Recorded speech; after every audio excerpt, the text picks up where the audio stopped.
All right, y'all, what's up? Let me go ahead and cut that music. And all right, here we go. Let me get this link right because we in the building.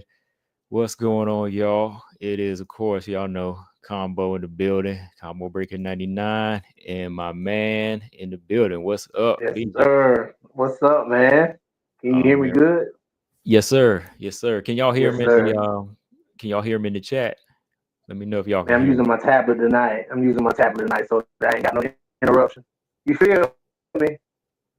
Okay, yeah. I hear you. But what about y'all in the chat? Let me know. Let's see. Yeah, I see Axel says hi, everyone. Let's look. Hey, can y'all hear me?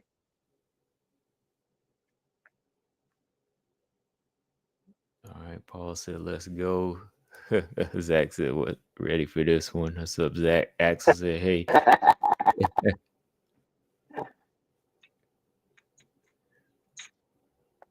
All right. Uh-oh. I'm good. Okay. I'm ready to go. Yeah, Yes, man. sir. Okay. You a little bit. I hear some like scratchy, a little scratchy sound coming through. Let's see. 1 second. Hold on. Okay. I can fix that. All right.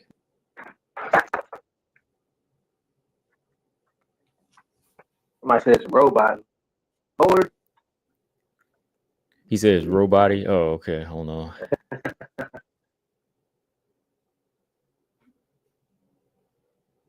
Let's see.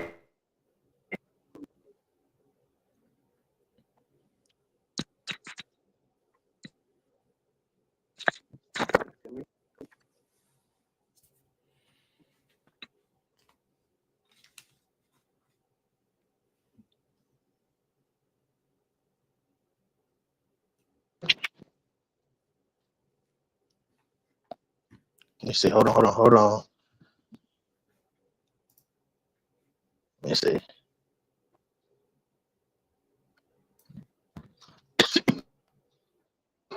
Hold on, I'm coming. All right. It's an earpiece. Okay, bet. Yeah, all right, I'm straight now. Okay. All right. Go ahead. Say something again. Somebody said I sound like I'm at Cybertron.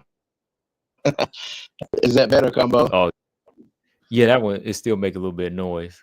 Now it's making a little bit more noise. Stand by chat. Oh, you should be able to hear me, man. That's crazy. It's an earpiece. Yeah, you should be able to hear me, dog. Yeah, I can hear you, but it's a little staticky on my end now. Yeah, a little bit more Uh-oh. crackly. Yeah.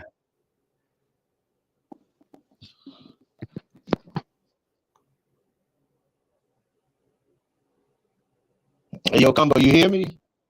Yeah, I hear you, but yes, you're starting to crack a little bit. Refresh here. He must be out there in Brazil training. He low key out there in Brazil training, so he got that Sao Paulo internet while he trying to get that work in. I know he low key training, so it's all good. See, we caught BJ in the middle of training for his next fight, so that's all it is. But just a minute, y'all. He'll be right back. I'm gonna let him get that situated. So yeah, we jumping on here. We're gonna start trying to jump on every other Tuesday, and we seeing how we gonna get this thing working. So yeah, he out there in Brazil. He got that Sao Paulo internet. So let's see how it's working now. You there, BJ? Man, I can't hear nothing. I Oh, can't even hear you, Combo. If you talking, I can't hear you, dog. Let me see. oh wow, for real? Yeah, I can hear you real well now too, man.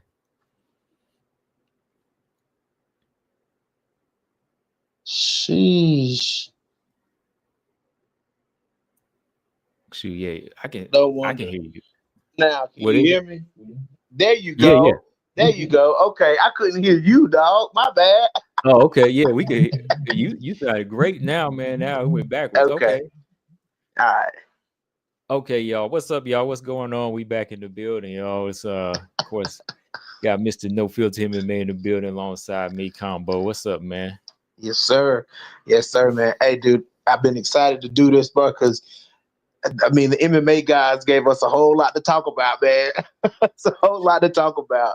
For real, man. That's what I'm saying. Like, I don't even know where to start, man. I mean, first I'm gonna kick it off with this, man. Now I'm gonna let you jump in with whatever you got to talk about, because I want to just ask, because you've been keeping up with her. I mean, this past weekend didn't really go the way we wanted to. I know where you wanted to, but what was the deal with Montana's situation? I know it wasn't her, but did she kind of fill you in on anything with Luana, her next fight, or what? Montana always kind of keeps me when I talk to her behind the scenes. Combo, I showed you the screenshots, and she said a couple more things too. But she always keeps me on the outside, man. Not on the outside, but she keep me guessing. You know what I'm saying? She won't tell me everything, but she'll drop me a little nugget. But she did say that the UFC is talking to her. Like, there's still talks about, is she going to get? I mean, are they going to reschedule the Luana Carolina fight?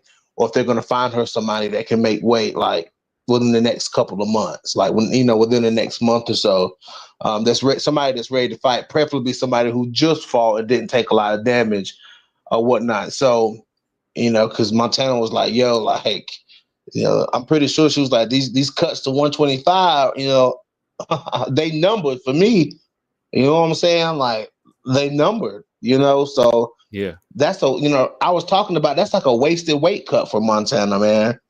And how many times has Luana Carolina missed weight now? It's been like 2 or 3 times, ain't it? I want to say 2, but I believe somebody said maybe 3, because she did miss weight for that Stoyarenko fight. That's what I meant to tell you. Yeah. She came in heavy for that fight, but they said she was heavy for this fight too, dog. Yeah. That's why I was like low key, like wondering like what's going to be the issue on her side this time, because I mean, Montana, seems to be bigger, but it's like I don't really see her have issues with weight. Like, she never missed weight, has she? No, she ain't never missed weight. No, she had to take her clothes off once. Mm-hmm. I think it was like a discrepancy with the scale, because the weight, when they said like 127, or I think it was like 126 and a half. And she looked at them like, wait a minute, that ain't what I weighed. Like, she was like, she mouthed and said, that's not what I weighed in the bag. Okay. You know what I'm saying? And then she had to take her clothes off to weigh in again. But I don't really see her. She ain't never missed weight. No, I think the only time Montana missed weight was when she was still fighting at strawweight. Oh, okay. Which that's understandable. That's understandable. But yeah, I mean, I got to give her a lot of credit, man, for somebody as big as her and never missing weight. So I can't get mad at her. But yeah, Luana Carolina. Zach said Luana has a better frame for 135. She got a better frame for 135, but I don't think she can hang with 135. Luana need to do what she need to do to stay at flyweight. Yeah, because them big girls, man, like she looked kind of flimsy too. Yeah. She ain't got no type of power for that weight. So she in the right place. She just need to be on whatever diet she need to be. Yeah, dude. Because them girls at 135, and they'll work Luana Carolina, dude. Oh yeah. She ain't ready for that. Well, I'm just hoping that we get to see Montana fight soon, because this one thing I can say, Montana was ready. Like, she was ready. Like, she was ready to go out there and put on a performance, and this is a title implication. I mean, not title. This is a rankings implication fight. Like, whoever won this fight probably end up being number 15. You know what I'm saying? Because I would say if Luana Carolina won, she'd probably be number 15. And Montana, who's been ranked before, they might have jumped her in at number 15. So I think this was a rankings implication fight for sure. It could have been, yeah, because it was that would have been, if Luana won, that would have been 4 for her. So they may have gave her a ranking off of that. But with the way she's going right now and she missing weight, shoot, I don't know, man. Montana though, like, when was the last time she fought? Back in was it June? Was it that June fight against Andrea Lee? Yeah, when she fought Andrea Lee, yeah. Dang, man, that's almost 9 months now. So I know she's ready to fight, man. So who is there? You think Melissa Gatto, man. I was just looking at her on IG the other day. Where's Like, she been, dude? Like, she been missing, dog. I don't know, man. Like, she been having some rough luck with fights. Like, one of her last fights was one where what was that girl's name? The one that just got cut. The one that slapped her trainer. Oh, Dudakova. Yeah, she was supposed to fight Yeah. her at one point, but she didn't even show up. So, You know, I think I did ask Montana. I was like, "Well, what are you gonna do in the meantime?" And she was like, just keep my weight low, and keep dieting. You know, she gonna stay in fight camp diet. So she was like, keep my weight as low as possible. And Rich, she was like, I'll be ready to cut to 25. I'm like, I said, okay. Okay. Zach Mojo said Luana Santos versus Montana. That's doable. I mean, if Santos, doable. Yeah. If Santos was the only one out there, I mean, Miranda, I wouldn't say Miranda because Miranda's actually calling for a higher fight now that she's ranked. Yeah. And I think she's earned that herself. So I wouldn't. I don't think Miranda would want that fight at this point. She's been fighting a lot of short notices anyway. Yeah, I was gonna say whoever Casey O'Neill was supposed to fight, but we never knew who that was. Yeah, she didn't say, right? Yeah. We never knew who that was. But, ain't no telling who that was. But as long as they get her a fight, like I said, dude, I said it in the video, maybe like a Cortez. Cortez need to bounce back. Is Cortez ranked? Cortez is still ranked. Is still ranked. Yeah, she's still in there somewhere. I mean, Cortez, if Cortez in Montana would make sense because I don't know what type of shape Cortez is in right now. Yeah. I mean, Cortez is number 10, but if Montana was to win, she'd be like number 11 or 10, so she'd have to be ready. She'd have to be ready to go because that will put her right in the mix of the shark. Yeah, Stamina says she's number 10. Yeah, she's number 10. I'm looking at it. Yeah, so that would be a big jump for her, but yeah, she had to be ready for it. Got to be ready for it. I got a feeling they're just gonna rebook the one of Carolina fight. Yeah, they might push it out to like May or something like that. They might push it out a little further, but I don't really like you said too, like they didn't really see it as like a high profile fight, so that's why they didn't even give her another one. What was your thoughts, man, on I didn't really get to hear you go in on Andrea Lee and her picking up her record of 6 losses. Man. Andrea Lee, man.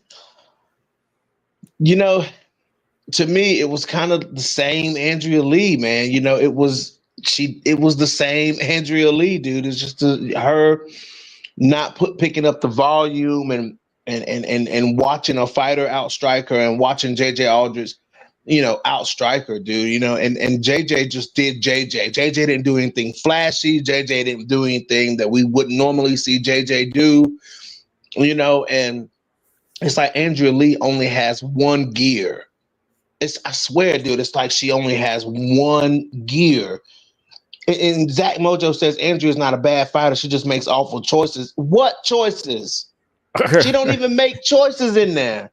She's just in there. She's just in there, man. Like, yeah, dude, like I can at least say Tyler Santos makes some bad choices, but yes, Andrea Lee doesn't even like give herself the chance to make a choice. That's why I'm like, right. She's stuck. She's stuck in one gear. Yeah.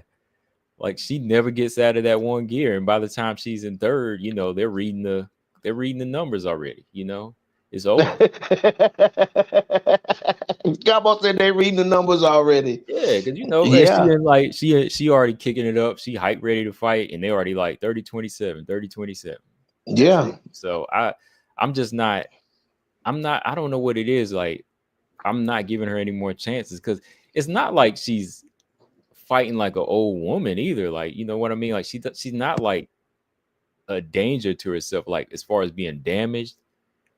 I just don't know what it is, like what makes her so bad. Like you seen some fighters fight and then you're like, oh, that person doesn't have skills, but she's got skills. But you're like, Why are you not using them? Why are you not using them? I think the problem with Lee could be like the way she fights has won her a lot, has won her some fights in the past.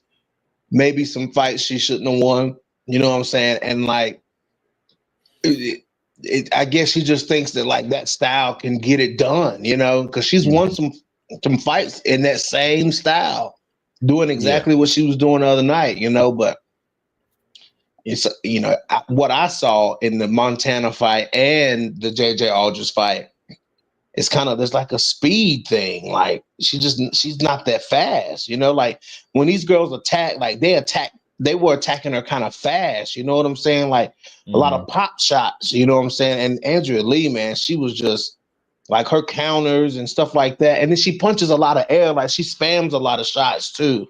Like she spams a lot of punches and a lot of kicks, you know, kind of like Korean, maybe not as bad as, no, she's worse than Korean Silva. She's worse. She's way worse. Yeah, she's way worse. She's 10-0 against the air, man, for real. I'm telling you, dude. And she just, you know, and she know. I feel like Andrea Lee be knowing that some of these punches gonna be short, but she just throw them out there anyway.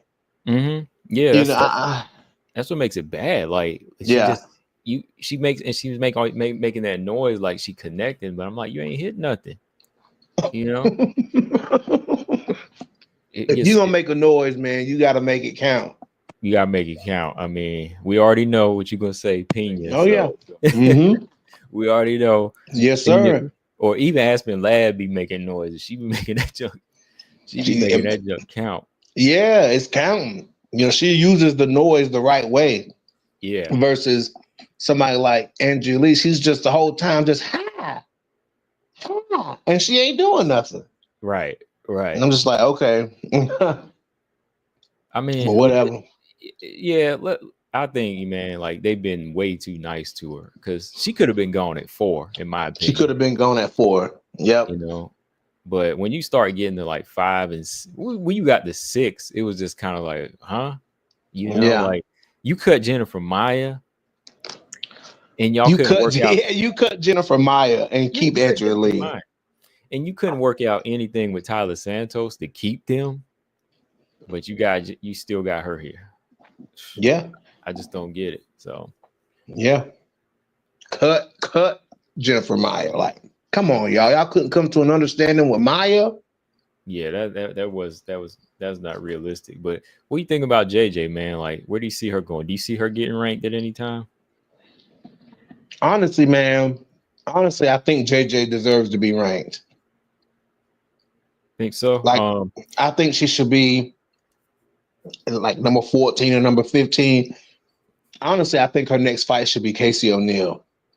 I think that fight matches up perfectly. I don't know who O'Neill was supposed to fight, but I do think that the next fight for Andrea Lee should be Casey O'Neill because, you know, that's two of the hardest routes to the rankings. You know what I'm saying? Like those are 2 hard routes to the rankings. So whoever wins, they, you know, moves forward in the division. But, you know, two battle-tested girls, I'd say that's a good fight to make. You could throw Veronica Macedo in there as well. But if you want me to be honest with you, I like what JJ's doing. I like how JJ's looking.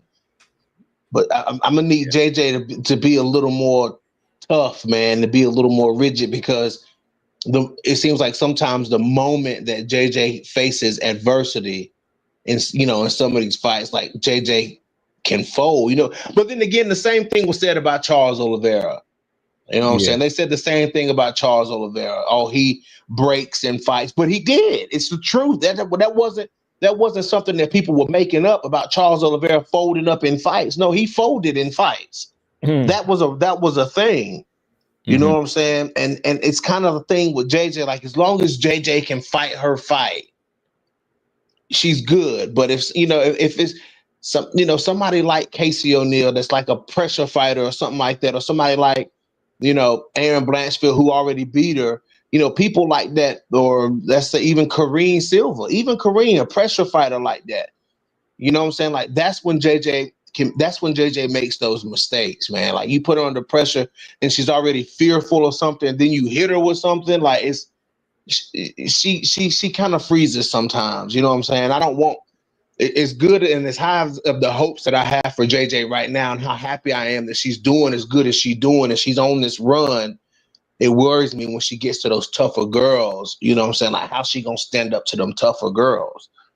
Yeah, I think JJ, out of all the years I've been watching, I see her as like a clean fighter. Yep. Like you were saying too, like I always see her as like she's very comfortable in her zone, but yeah, like going back to the Lipsky fight, like even that fight when it started to get dirty, it was like she didn't really know how to get dirty back, Right. When Lipsky started hitting her with some knees to the body, it was like she didn't really know how to return that type of grit. Like that's where you see like, okay, JJ might have better technique, but I would say Montana has a little bit more grit. So styles make fights. Like JJ beats Montana, but Montana beats Lipsky, but Lipsky beats JJ, Yeah. And the thing that Montana was able to do to stop Lipsky was take her down and really get rough with her, where Lipsky would just, she couldn't, JJ couldn't get her down. JJ couldn't get her down and she couldn't get dirty like that. So I think that's one of the things that holds JJ back from getting higher. Erin kind of broke through that thing. She's probably one of the better grapplers in the division, but it's part of the fact that she's gritty too. Erin is real gritty, and I think people overlook that. That's why she's winning. It's not until she gets in there with better, stronger fighters that Erin starts to lose. But yeah, I think JJ, she really got to step out of that box. But I don't know, man. Like, I mean, she's only what, 26, 27? Yeah. Yeah, I just think she need to get in there, spar with some dogs, man, that really push her, man, that I don't know, like trigger her. She need to be in there with somebody that triggers her. Maybe she need to do like maybe she need to do like Dern, get married and divorced or something like that, man. That's that's 100 though. No, that's right though. Yeah, because Dern, boy, she turned into I mean, she wasn't that killer every time she fought, but at that Angela Hill fight, I don't know, man. Dern was on one, man. Yeah, man. I mean, like, I don't want to see JJ be submissive in there. Like, I don't want to see her, somebody big and coming forward, and hit her a couple times. I don't want JJ to become the submissive fighter in there. You know what I'm saying? Like, yeah, I want to see JJ establish that dominance back. Here, show I'm here too. Like, I'm here to fight. My name is JJ Aldrich. You know what I'm saying? And she talks like that because they talk about how she talks in the fighter meetings and how sure of herself she is. But I want to see it, man. Like, I still see the same old picture taking JJ Aldrich. Like, I want to see her push a little bit more, Yeah, that's what I want to see too. I don't know, man. Robot said give Wang JJ or Casey. Do you think Wang deserves a ranked opponent now? No. Okay. No. Yeah, I would say JJ deserves a ranked opponent first, and even Luana Carolina, if she can get on her weight.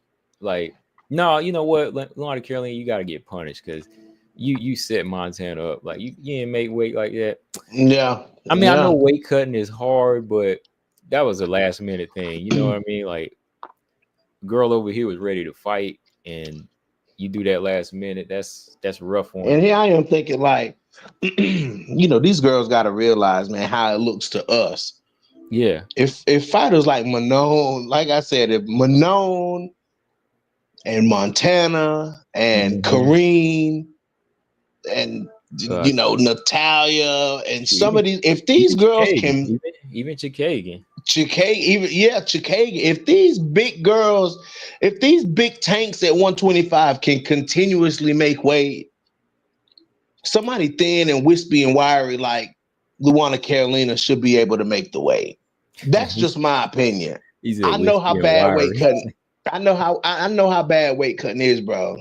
Yeah, you know what I'm saying. I know how bad it is, but I'm also a 200+ pound motherfucker. You know what I'm saying? So it's a little different for my body type versus theirs, and they're women too. But man, these girls had to suffer it. Manon suffers it. Montana suffers it. Macy Barber suffers it. They suffer it to get down to 25 because that's where they want to fight at. especially when you like fighters like Manon that don't really have a lot of fat either. You know, you cutting muscle and stuff. So yeah, you looking at them girls, it's like, man, them weight cuts be looking horrible on them. yeah, they You do. know, they be looking rough. Some of these girls be cutting muscle. I know Kayla Harrison is. Oh yeah. Kayla Harrison cutting some muscle for sure. Mm-hmm. Yeah, for real. But shoot, man, I don't think Wayne Coleman deserves to rank over them, man. But you know, Stamina, high school wrestler, bro. But go ahead. yeah. Oh yeah. My nephew, he is too, and we be trying to tell him too, man. He gotta. My nephew, shoot, man. He's a solid kid, man. He already heavier than me, man. You know, so I mean, who ain't though? I'm about to say, Combo, you ain't a big guy, dog. Ain't no big dude. So it's like he been caught up with me, man. Combo a bantamweight. I'm a bantamweight. I'm out here, you know, fighting O'Malley, you know. Right. Yeah. Oh yeah. Shoot. Axel said Manon doesn't suffer to make weight. She works with a nutritionist who has a PhD. Ain't no way in hell. Ain't no way in hell you about to tell me Manon don't suffer, man. Do you see her on the scales? Yeah, do you see Manon at weigh-ins? Yeah, like she make it now. I ain't gonna lie, she makes it, but she don't look happy. She don't look nothing. She look like she ready to get off that scale and get a cheeseburger, dog. Yeah. The Manon, that's a cut for Manon, and even sometimes Montana look a little sucked out sometimes. Mm-hmm. Yeah, I noticed the difference in her face. You know what I'm saying? Like when she get on, I'm like, oh yeah, she definitely done cut weight. Yeah, yeah. Tracy Cortez be looking crazy too. Tracy Cortez, shoot, Joanna was when she was doing 115. Yep. So I know those some rough ones, man. Yeah. But yo, BJ, what you were saying, you know, we had a lot. I know you had something else, like you've been seeing a lot of stuff going on. What was it you wanted to jump on here, man? I know. This is what I really want to talk about. You know what I'm saying? You know, Combo, I was commenting in your stream the other night. I want to talk about all these haters out here who was trashing Macy Barber. Remember, it was only a couple of weeks ago, guys. I know your amnesia ain't that bad. You know, a lot of people have amnesia, Combo. You know, but all these people that was talking cash shit about Macy Barber. Macy Barber scared this. Macy Barber scared that. Macy Barber don't want to fight Erin Blanchfield. Macy Barber don't want to fight Natalia Silva. Listen. Now the UFC is trying to find a card to put Macy and Erin on because they've agreed and signed the fight. You know what I'm saying? So we got to talk about that. You know what I'm saying? Like Macy gets a lot of hate, and I'm guilty of hating Macy too. When she beat Jillian Robertson, that put a thorn in my side. You know what I'm saying? But Macy, let me tell you about Macy Barber, man. She is I'm talking a legit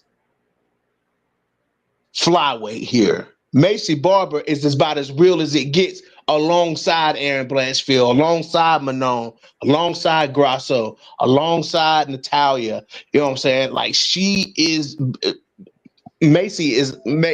listen, I don't even know how else to put it, dude. Macy's a threat. Macy, no matter how you twist it, even going into this fight with Erin Blanchfield, I love the style, Erin Blanchfield's style. You know what I'm saying? And first of all, y'all gave a little bit, y'all too heavy on Erin Blanchfield, saying she got beat up that bad against Manon Fiorot. She got hit, but she didn't get beat up. You know what I'm saying? Like, let's just keep it real. That was a back and forth fight. Erin Blanchfield was in that fight. I just rewatched that fight. And as good as I think Erin Blanchfield is, yes, I still think Erin Blanchfield would whoop Dakota Ditcheva's ass. And y'all can say what you want to say about it, but Erin Blanchfield would whoop Dakota Ditcheva's ass. As good as I think it is, I still think Macy can beat her, though. I still think Macy can. I think Macy will beat Erin Blanchfield.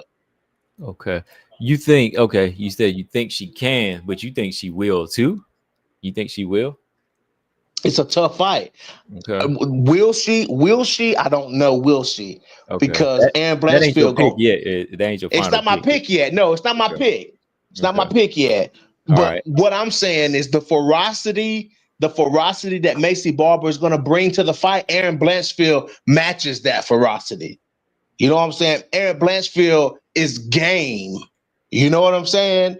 So that's how I'm looking at it. Like, when did we get to a point where we're so dismissive of Macy Barber? That's more of what I'm trying to say. How did we get to this point where we're so dismissive of Macy Barber and what Macy Barber can do and what she's capable of?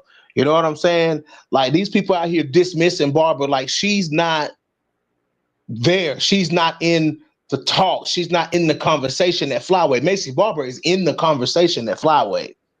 You know what I'm saying? And it's the same thing going into this fight. It's the same thing it was going into the Erin Blanchfield fight. I mean, the Erin Blanchfield and Manon Fiorot fight. You got two killers. Somebody got to lose. Somebody got to lose. But the same thing I said going into the Manon and Erin fight. You know what I'm saying? What you can bank on is that not one, but both of these fighters gonna bring it when they step in that cage. I knew that there was a possibility that Manon and Erin fight was going to go exactly the way it went, a back and forth fight. You know what I'm saying? And I can bet the house again on the fact that when Macy and Erin go out here, I think the chances are higher for a finish here. You know what I'm saying? But they're going to throw down when they get in there, combo. And I have no doubt in my mind about that. No fear on each side. There's going to be no fear. You have fear fights, and then you have, like, a fear fight is Shevchenko versus Chukagian. That was a fear fight. Somebody was scared in there. You know what I'm saying? But in these fights, dude, like Manon and Erin, you know what I'm saying? And now Macy and Erin, there's no fear in these fights, bro. So somebody was shook up in there. I mean, somebody was shook, dude. Somebody was shook. Hey, you ain't lying. You know, for me, I don't think like Macy is scared of anybody. Like, I believe she fights, you know, but I think she has more of a. I think she's more into trying to find who she wants to fight at the time. You know what I mean? Like, yeah, that's who she's more so trying to be. She's selective. I think maybe there's some cherry picking going on. Yeah, that's what I think. Like, I think if it was up to her, she would fight anybody at any point. But I think that maybe it's her team, or maybe it is her. You know, they're probably telling her, "Hey, this is the easy way to get there." You know, so let's go ahead and get these kind of fights and get this belt. You know what I mean? So yeah. I think there is something like that in there. But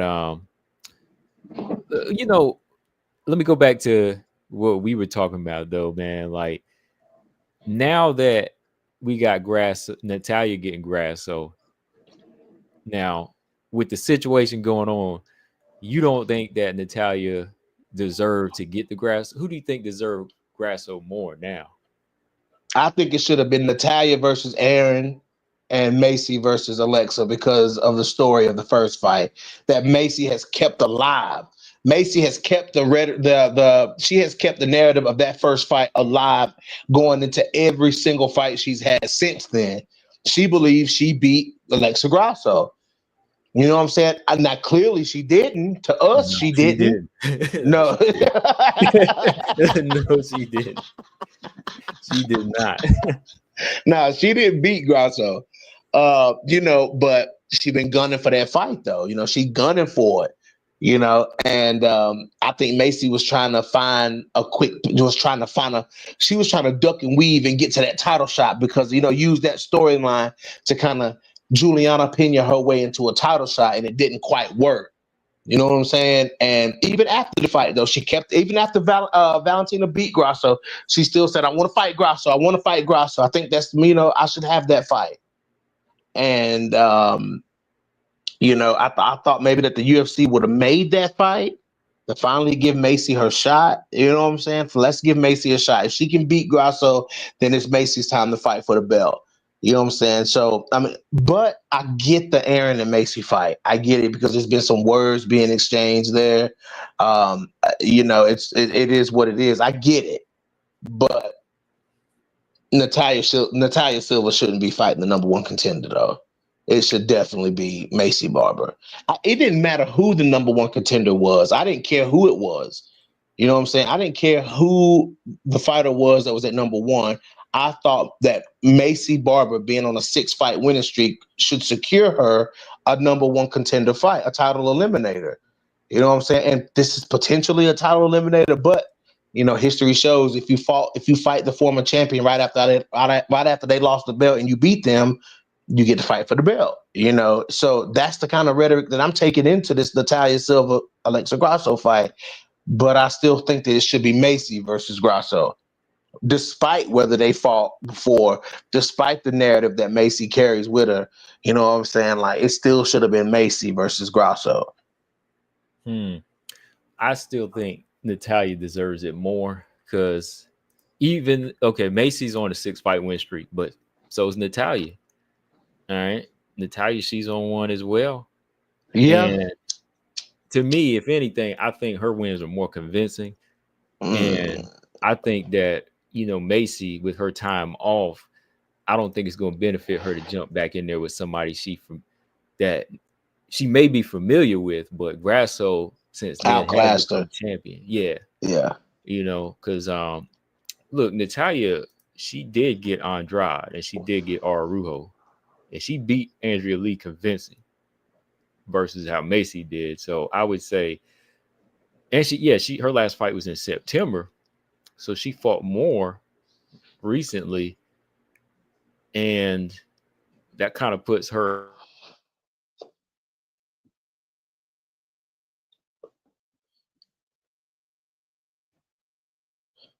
Combo. You went out on me, dog.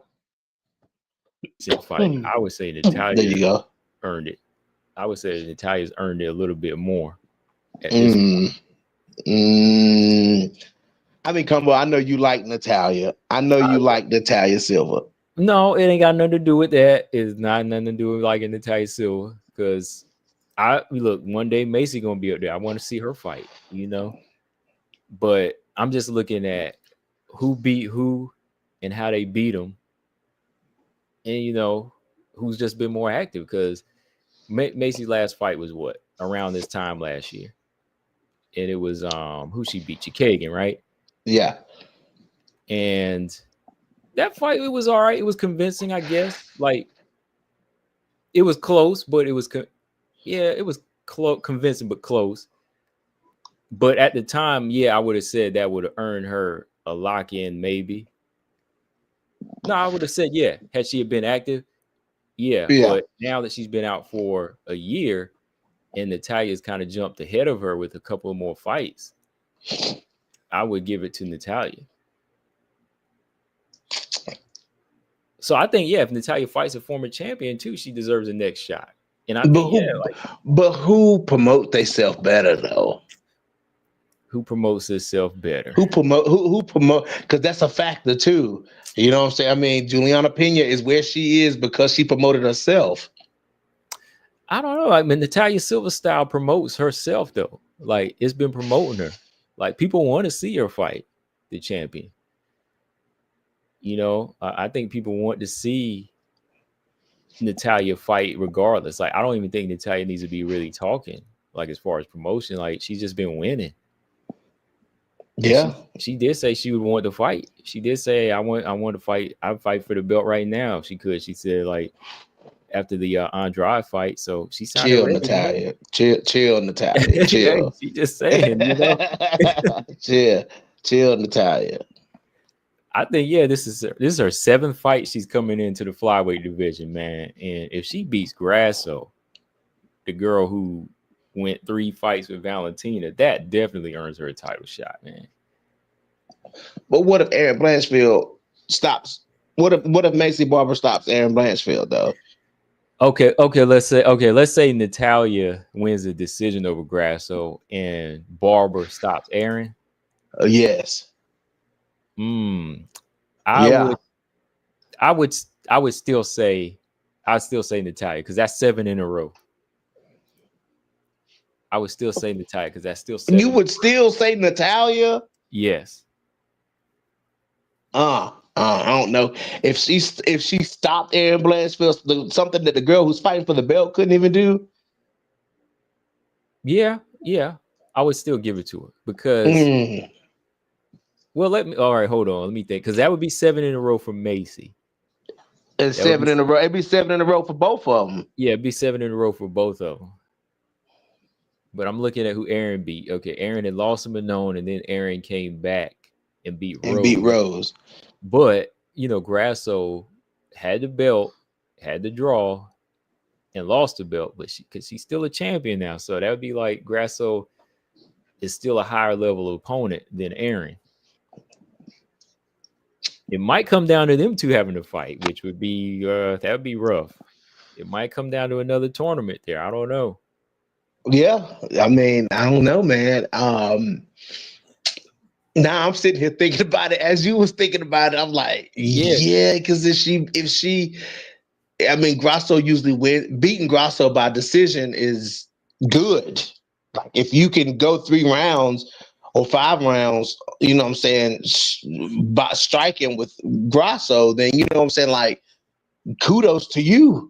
You know what I'm saying? If you can outstrike her in a boxing, in a striking match, in a stand-up war, like, okay, you earn that kind. That's kind of like beating Chukagian by decision.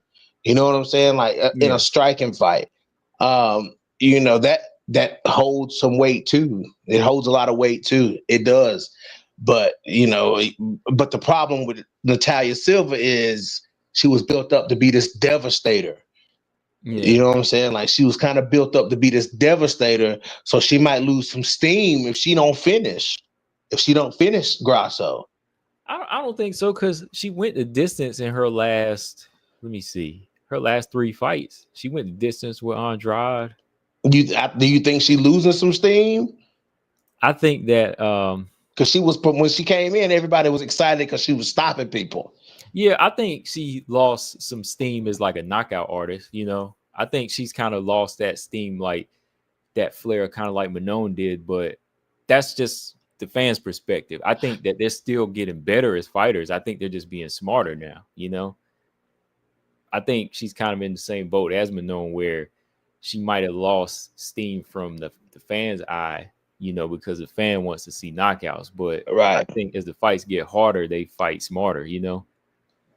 So I think that, I think if she goes, I think she 30-27's grass, so she'd be good to go. But now it depends too, like how she's in there handling grass. So like if she gets taken down by Grasso multiple times and she's struggling, then that would be crazy. That shouldn't be happening. But if she go in there and beat Grasso easy, that should earn her a title shot to me. Yeah. Now I know that Barber that would be crazy. Like if Barber stops Erin, that would look really good though. If Barber, that's what I'm saying. That would look really good. So, but then I just have to look and say, okay, who held the belt though, man? Who held the belt? I gotta go with the person that beat the former champ. Yeah, I mean, I get it. I get that too. Man. It's crazy that the top of flyweight, either way you flip it, man, it's like either way you flip it, any possibility, like, I'm good with either one of those possibilities. You know what I'm saying? Because I mean, it's on fire right now, and I doubt that we'll come out with the same kind of situation that we did with Grasso and Valentina. I think if Manon beats Valentina, I think Valentina either gonna have to fight. She gonna have to fight a contender at this point. Fight. You have to fight a Natalia, or you're gonna have to fight a Macy, or something like that. At this point, or an Erin Blanchfield. She'll have to fight somebody like that. Yeah. Who are you more confident of winning their fight in between? Between the these two of them. Yeah, like who do you think has a better chance of like getting a stoppage? Getting a stoppage. Of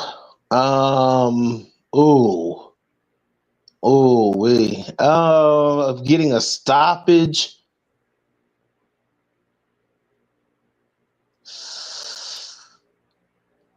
See, the thing is, Macy Barber knows how to she knows how to avoid a grappler. Like Macy Barber's really good at fending off a grappler. A lot of grapplers have tried to get in close with Macy Barber. A lot of grapplers have tried to, the only person that really out grappled her was Roxanne Modafferi. You know what I'm saying? And we know Macy was injured, but she took Macy down before that, though. You know what I'm saying? Andrea Lee had a little bit. Well, Andrea Lee has some success too. You know what I'm saying? But Macy she's good at not being submitted. You know what I'm saying? And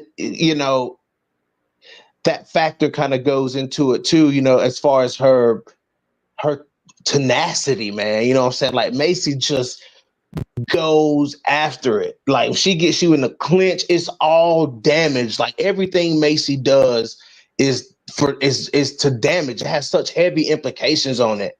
You know what I'm saying? Like everything that Macy throws at you, you got to be careful of everything, man, because Macy just like whatever she hits you with, it's hard.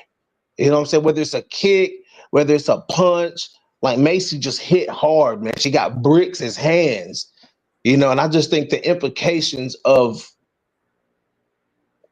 Macy stacking up some damage on somebody and going for the finish, I think it just swings higher toward and nothing taken away from Erin Blanchfield. You know what I'm saying? But Erin Blanchfield has a different way of finishing you.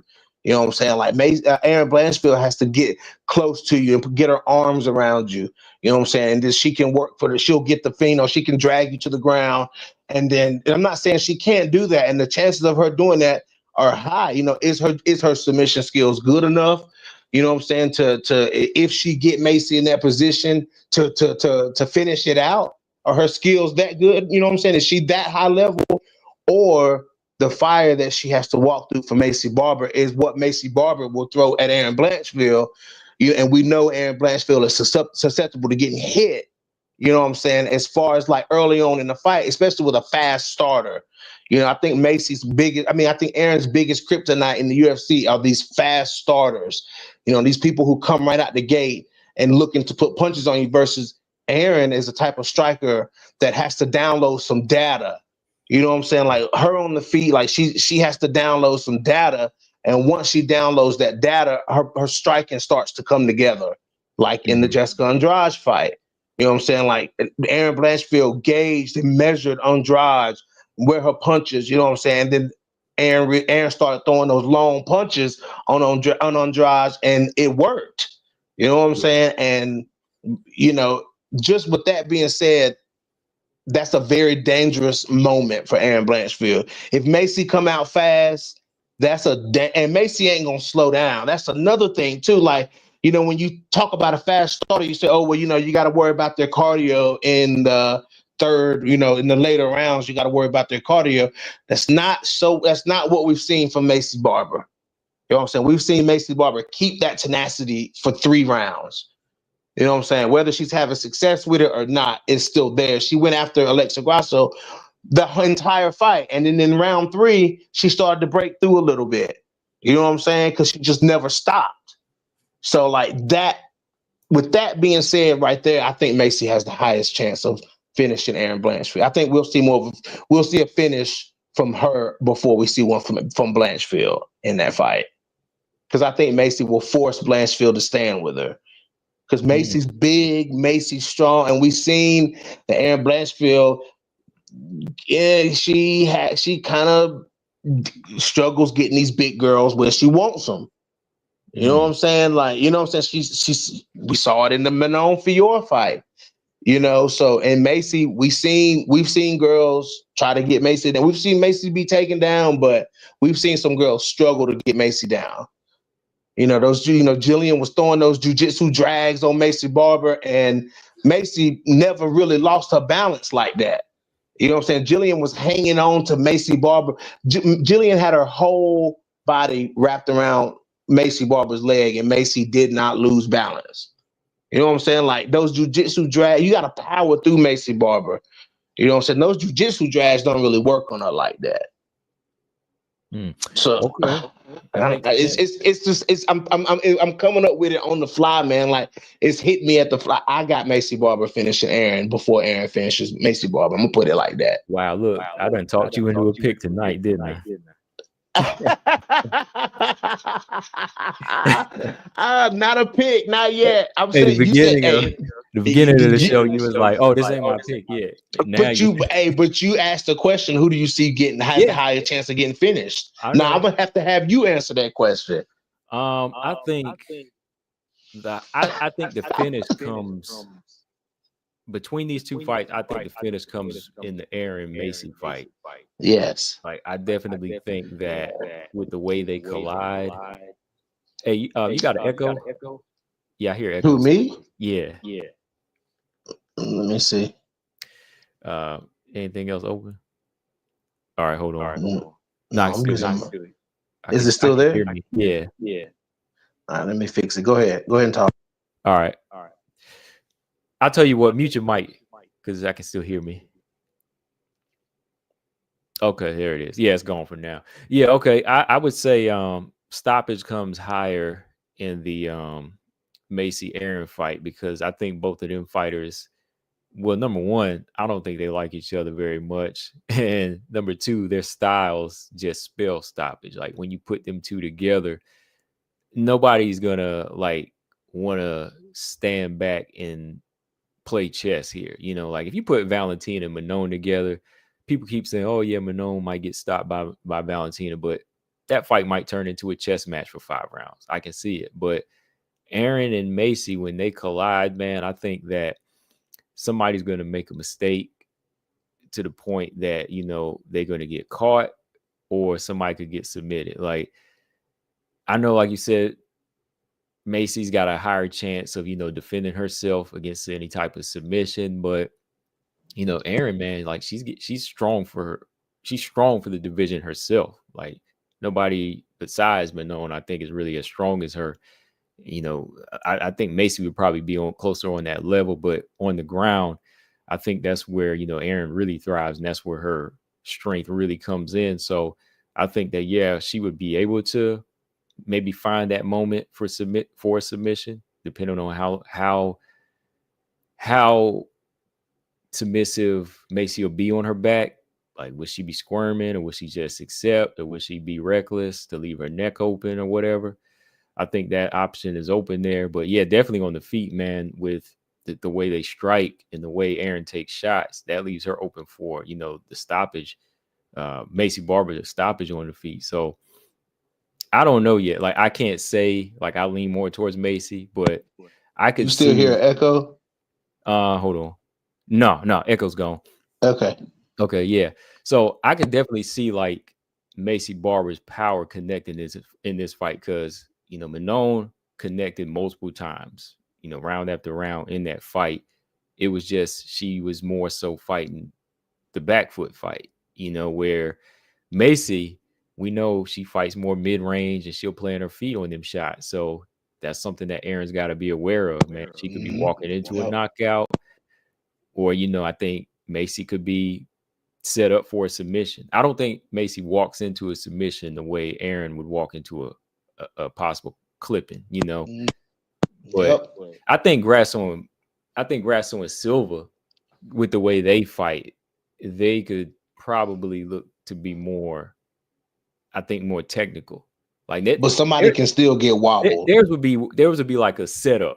It would be like a setup shot. It would have to be like a checkmate shot, or somebody just making that wrong little hiccup, where I think Erin and Macy, they might try to show each other respect, but they will meet in the middle. They're going to meet in the middle. Like nobody's really going to be on the back foot here, you know? Right. So yeah, I see a stoppage in that fight. I can't say Macy yet. I can't say Erin, man. When it gets signed, I'm going to be in a different mind frame. Believe me, I'm going to be watching something.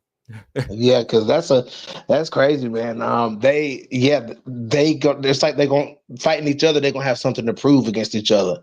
Yeah, you know what I'm saying. Like it's gonna be something to prove there, because they legitimately don't like each other. You know what I'm saying? And I think that Macy does not want Erin to be champion before her. Like Macy can't stomach that. You know, Macy's an ego-driven fighter too, though. Yeah. You know what I'm saying? Like Macy's an ego-driven fighter too. So, you know, she does not want Erin Blanchfield to be champion before her, and she gonna do whatever she can to stop it. Like, she gonna do what she can to stop it. You know, Macy wants to be champion. She wants to be the best. She wants to be able to brag. You know what I'm saying? She wants to call out Julianna Pena when she, for a champ fight. You know what I'm saying? Like, that's what she wants to do. You know what I'm saying? And she don't like Julianna Pena. Like, Macy want to make big moves like that, and I get it. But you got to get there first. And Erin Blanchfield ain't somebody to go in there and play with. Like, Erin Blanchfield gonna come after you until the fight is over. And they both are like that. They both don't really slow down. And it's gonna be two bulls locking their horns, man. Somebody got to lose. And I'm gonna say it before the fight even happens. You can't take anything away from either one of these fighters.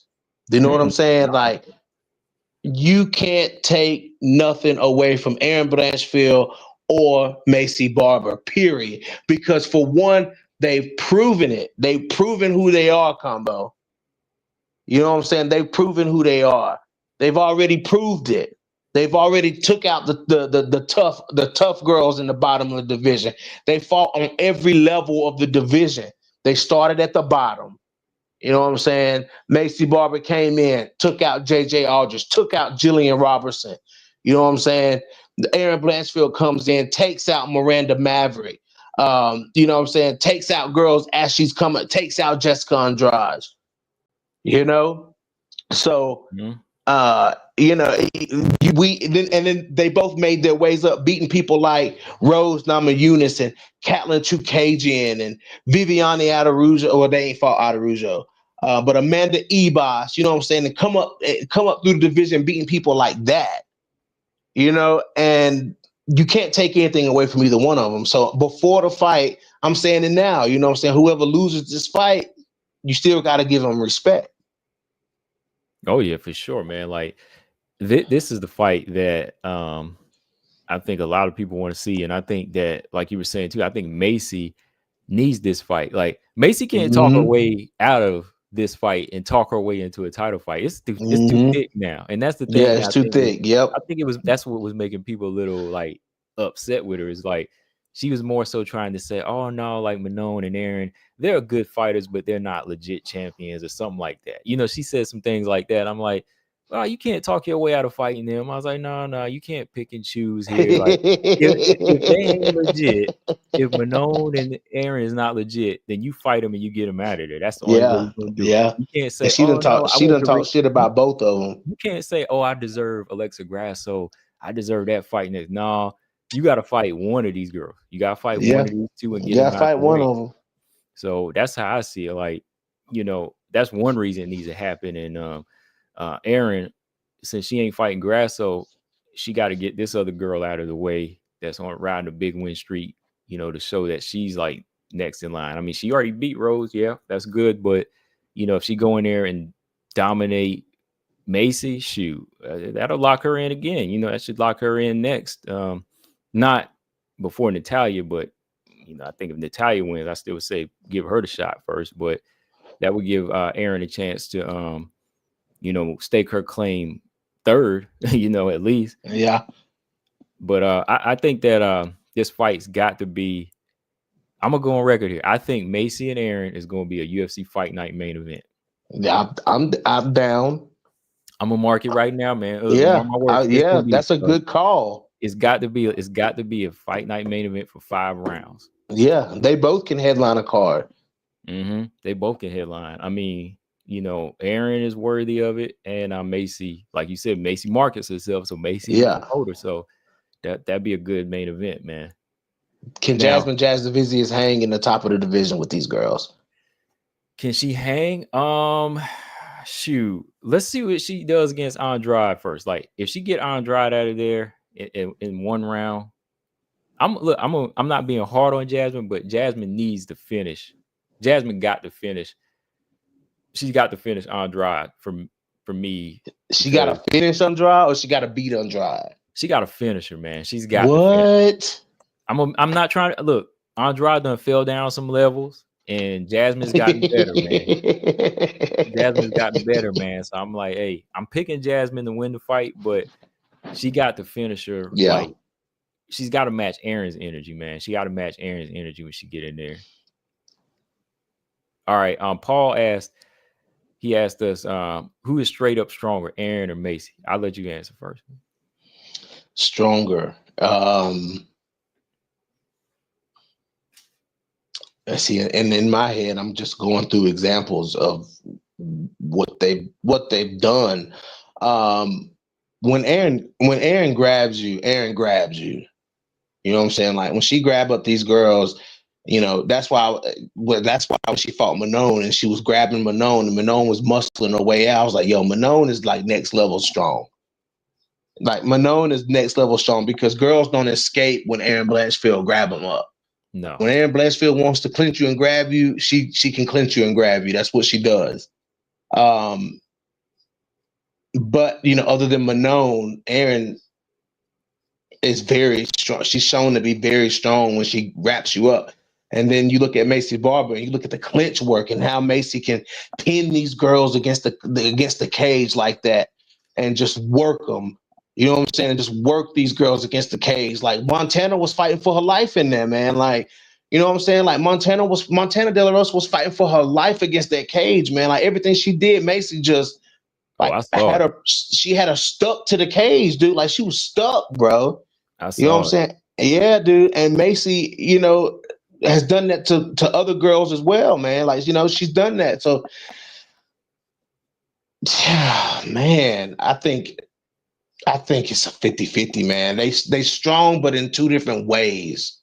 You know what I'm saying? Like they're strong, but in two different ways.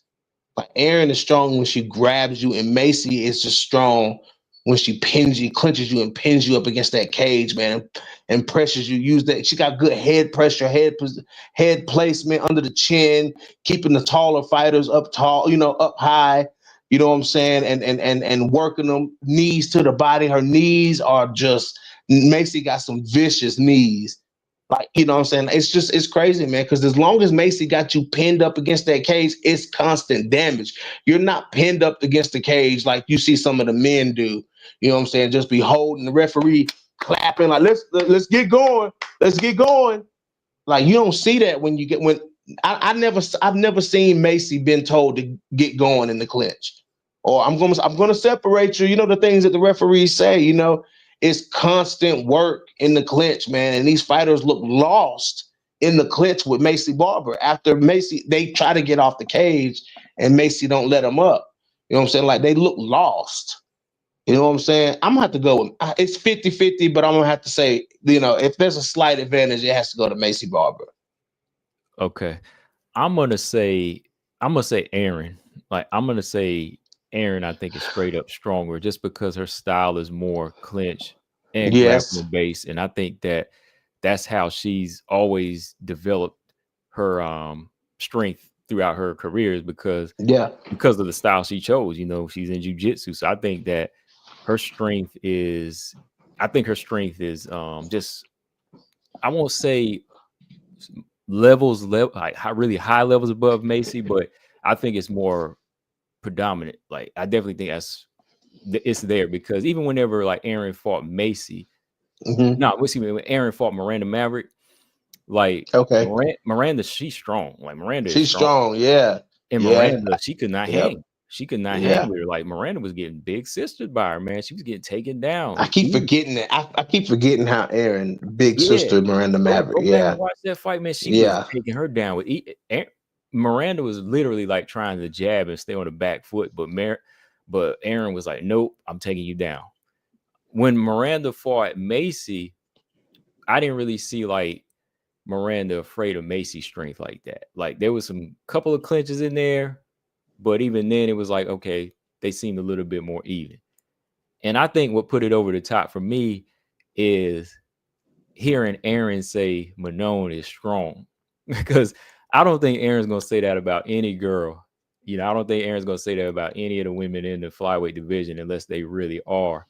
And she's really feeling it. And she's been so used to like taking these girls down and handling them. I think Erin is just like pure strength. And I think her strength is like the same throughout 3 rounds or 5 rounds. You know what I mean? Like you never see her like fade. Like she just got like the gas tank to back it up. It's almost like she gets stronger in a fight too. So I would say like her her overall just like stamina and strength is just like, I think it's a little bit more than Macy. Like I think Macy is strong, but when I was looking at that Alexa Grasso fight, it seemed like Grasso was holding her own. Grasso handled her in the clinch, though. She handled her in the clinch. Like, yeah, she did. Grasso got them underhooks on her a few times. Like, I thought maybe she still lost in there, but I think it's more technique that makes her look. I think she knows how to use her strength and technique a little better.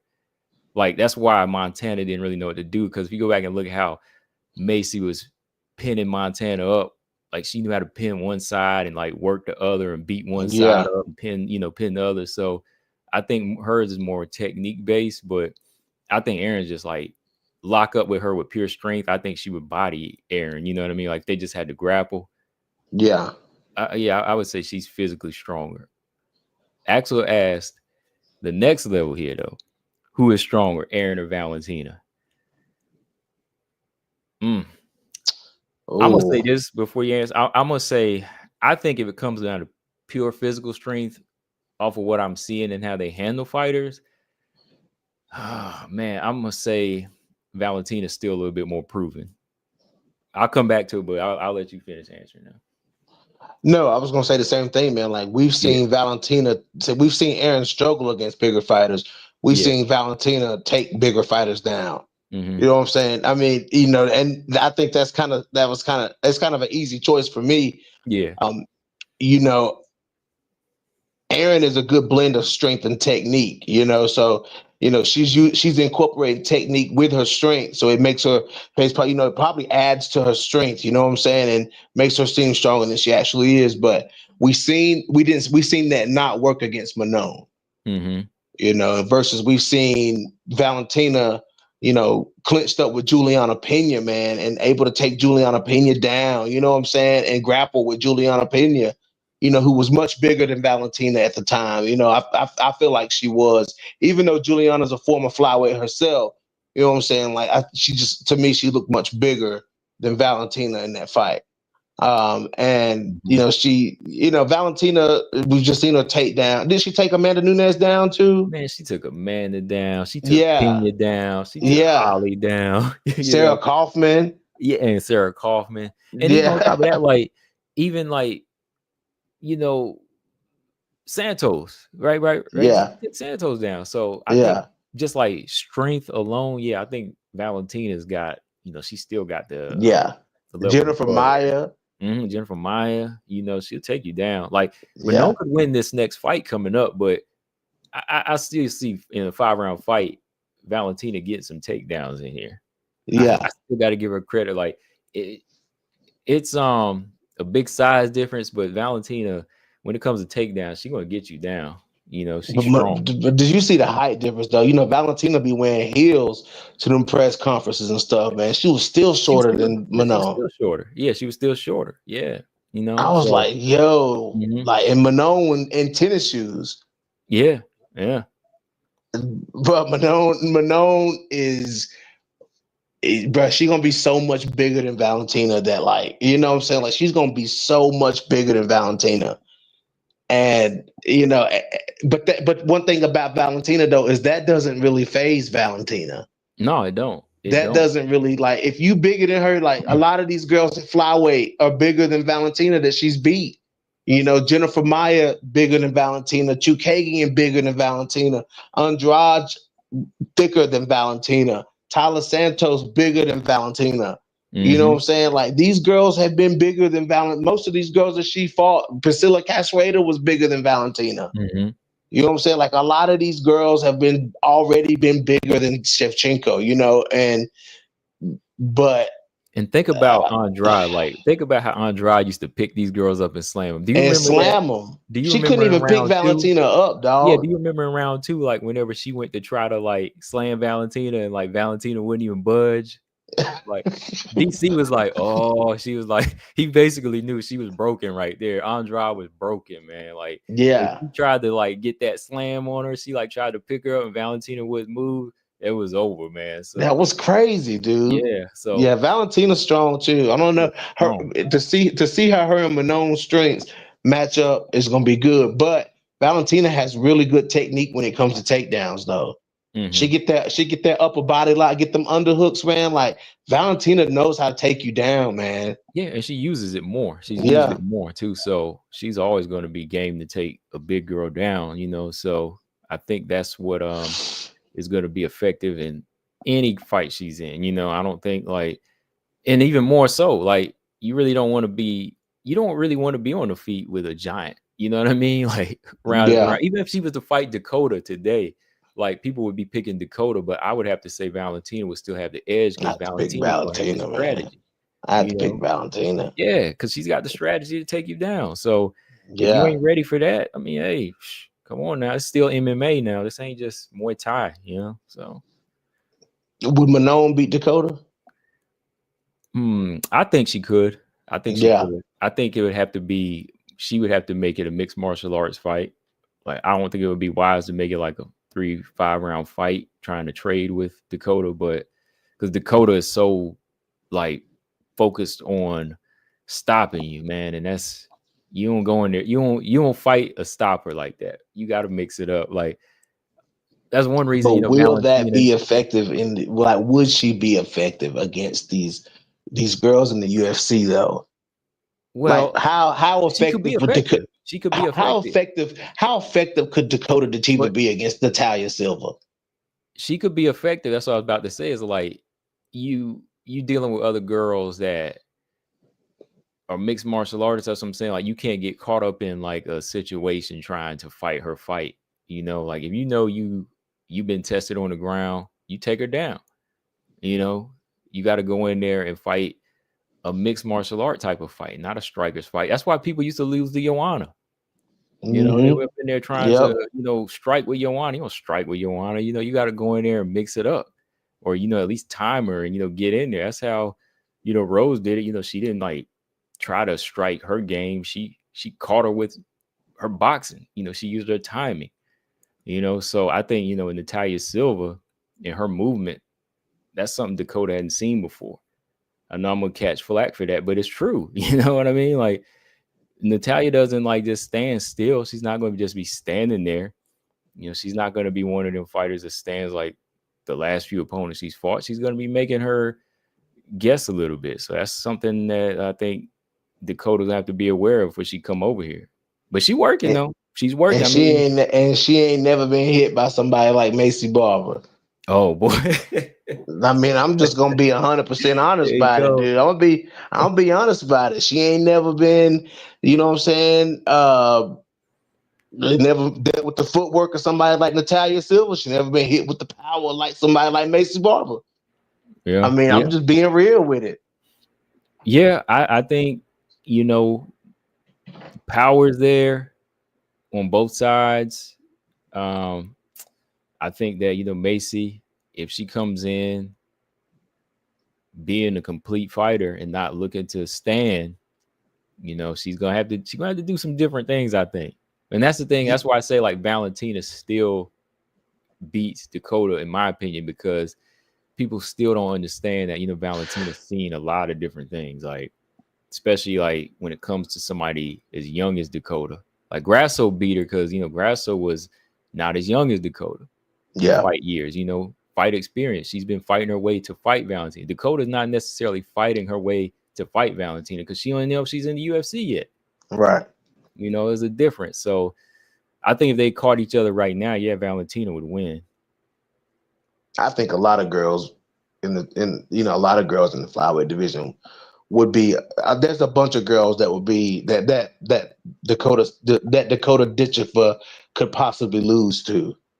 You know what I'm saying? Like, Yeah. I don't see it. I don't see it like everybody else, and that's not on purpose. That's just my gut feeling. Like the girls, you know what I'm saying? It's gonna be a lot of these girls are gonna be tough for her if she came to the UFC. You know what I'm saying? Because everybody ain't gonna. One thing I can say about the flyweight division is there's a lot of MMA fighters in the flyweight division. Yeah. There's a lot of girls that can do both. You know, and it's just the way that these girls mix it up, man. Like that's one of the key things that makes this division so interesting is that everybody is so evenly matched. You know what I'm saying? Like a lot of these fights are so evenly matched and so well matched, you know, that that's what makes it exciting, man. But somebody like a specialist like her coming in, you know what I'm saying? Like that's really not, it doesn't look good for her coming in. You know what I'm saying? Like if you're gonna be a specialist, you got to be a specialist. Trust me, I know, man. I'm a Jillian Robertson fan. If you're gonna be a specialist, if Dakota Ditcheva is gonna be a specialist, she better be a Jillian Robertson type of specialist, to where you commit to what you're doing and it better fucking work for you. You know what I'm saying? Like you better be stuffing takedowns like Joanna Jędrzejczyk, and you better be putting these girls out. You know what I'm saying? Like if she ain't coming with that Joanna Jędrzejczyk, if she comes into the UFC and she allows these girls to get their hands wrapped around her and you know, get pinned up against the cage by Macy Barber and twisted into a pretzel by Erin Blanchfield, shit like that start happening, I won't be surprised. You know what I'm saying? Like if she ain't ducking and dodging these clinch and takedown attempts like Joanna was, man, and fishing and swimming your way out of that shit, then she ain't gonna make it in the UFC. I'm not about to take away from these UFC girls, man. I'm not about to diminish what they do in that cage because there's some new kid on the block that's in a whole nother division, a whole nother organization, excuse me. Like, I'm not about to take away from these girls, man. These girls in the flyweight division, there's some talented females, man. These girls put it all out there. They all put it out there, and they're all super talented. You know what I'm saying? They're the best flyweights in the world. So, I mean, I just can't be one of those people that take away, oh, she's just going to come in here. No, it ain't going to work like that. You know what I'm saying? It ain't going to work. It ain't going to work like that. Let me ask you this, though.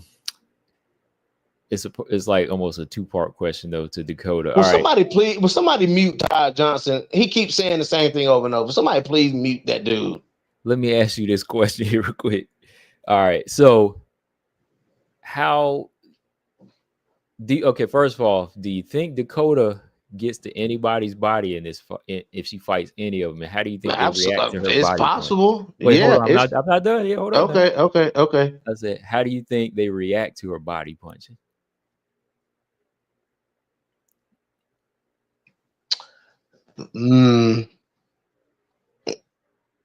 That's what I'm saying. Like, if she gonna be that person, she gotta be that person. Okay. You know what I'm saying? Like, if that's what she gonna do, she gotta do it and make sure that it works. Like, you know, but it's saying how they react.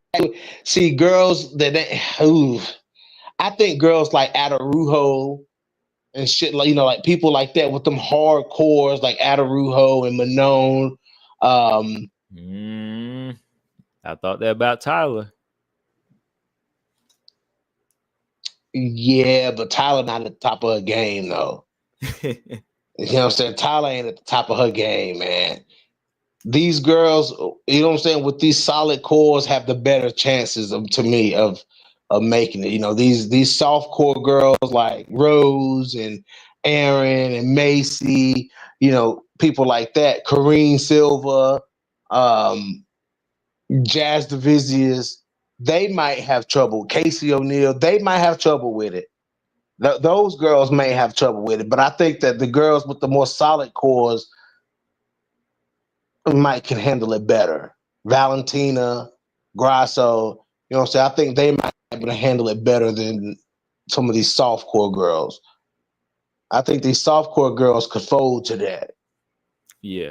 Okay. Yeah, that's what I'm looking at. That's just what I'm looking at because I see some strong things that Dakota could use right away, you know, if she defends some takedowns. And I'm just seeing like this reaction, like I was like, okay, I was like, all right, she knocked out a few girls to the body. All right, that's her game. It looked dangerous. And I'm like, okay, that's some good shots. But then when I see her do that to Tyler, I'm like, some of these girls, they gotta look out because I don't really see a lot of these strikers go to the body like that, and they don't protect the body like that, you know. So that's something that I think could be her way to, you know, stopping these girls, you know, or even like making herself known, you know. So she kind of fits, you know, she definitely fits in as somebody who is definitely ready to be signed, you know what I mean? Like, She's done some pretty devastating things with the fighters she's fought. But of course, like I said, not title shot worthy yet, but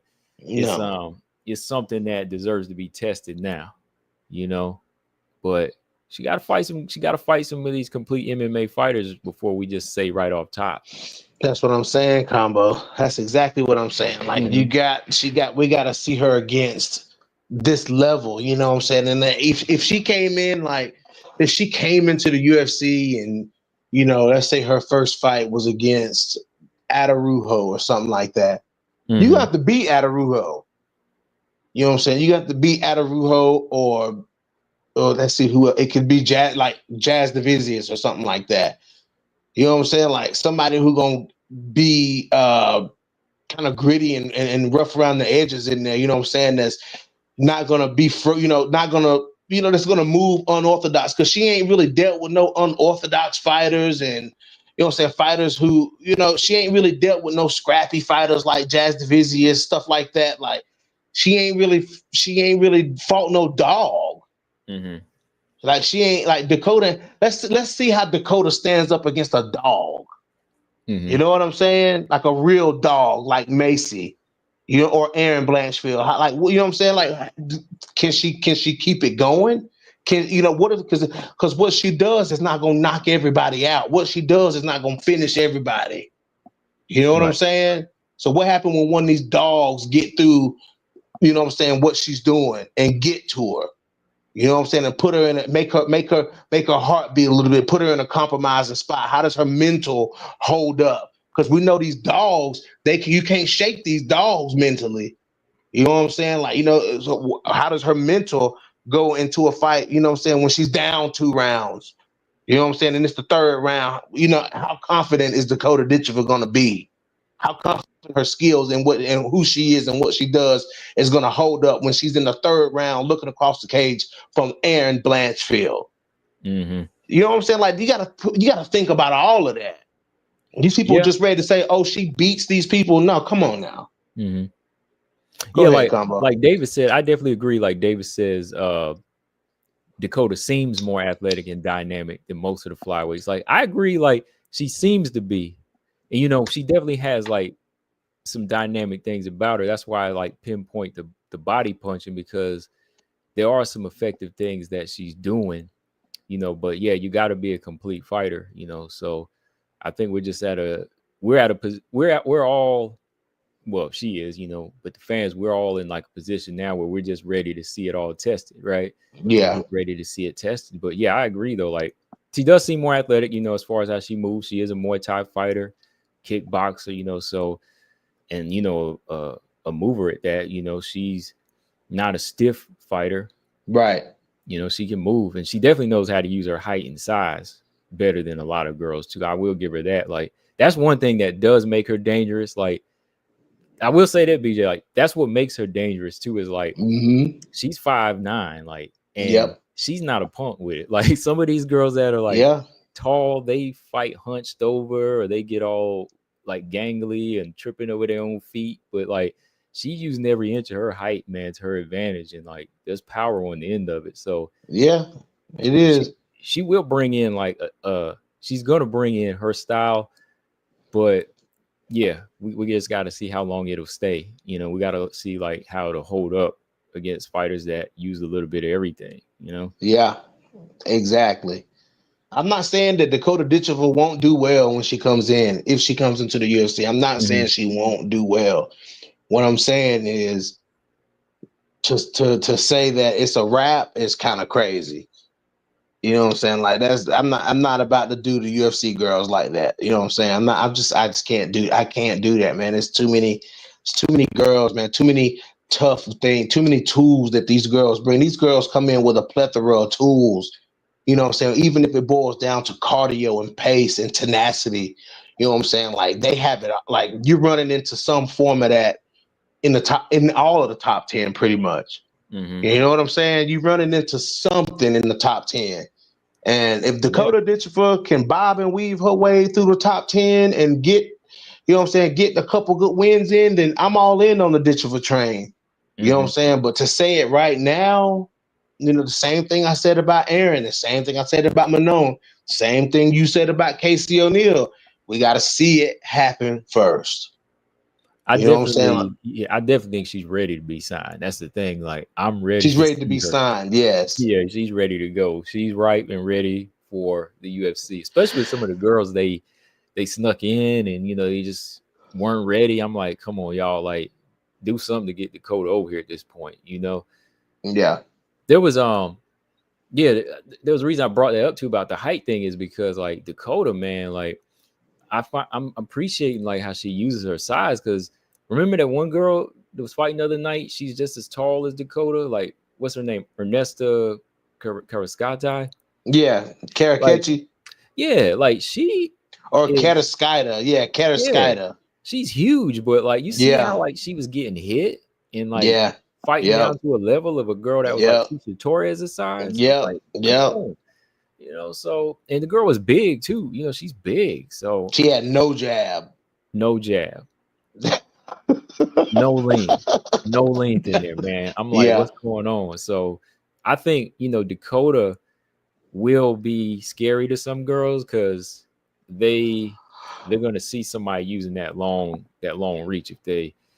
If they can't get it down, they're going to be in for a long night. So yeah, I think that's what's going to make it interesting. But Alex said, for me, the main question is for Dakota is when she got, I guess when she's wrestling during several rounds and defending takedowns, did the quality of her striking still stay the same? That's exactly what I was saying. Is she going to answer that real quick? I gotta go grab something real quick. Okay, yeah, that's what I was saying, man. Like, is she going to be the same Dakota deep in round 3 when and standing across the cage from Erin Blanchfield? That's exactly what I was saying, Axel.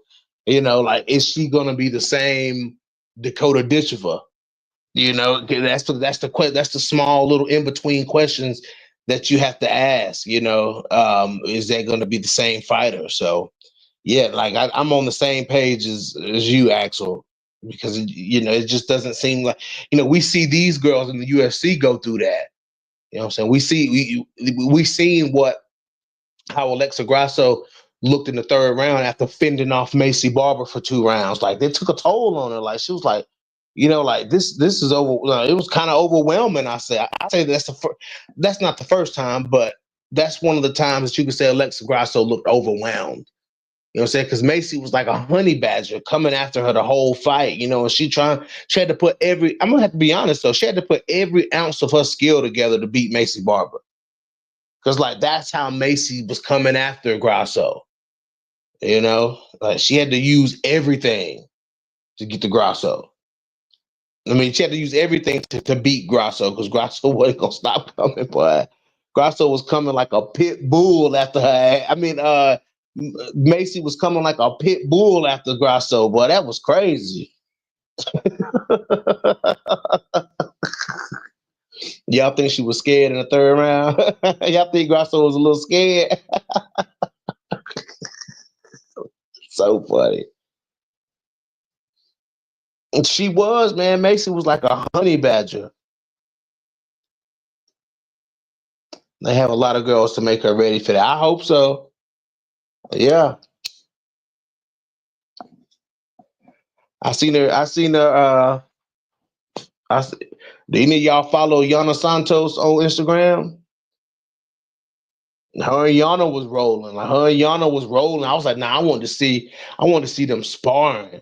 I want to see her and Yana sparring, man. I don't want to see them grappling. You know what I'm saying? Fuck that. I want to see Yana and Dakota sparring.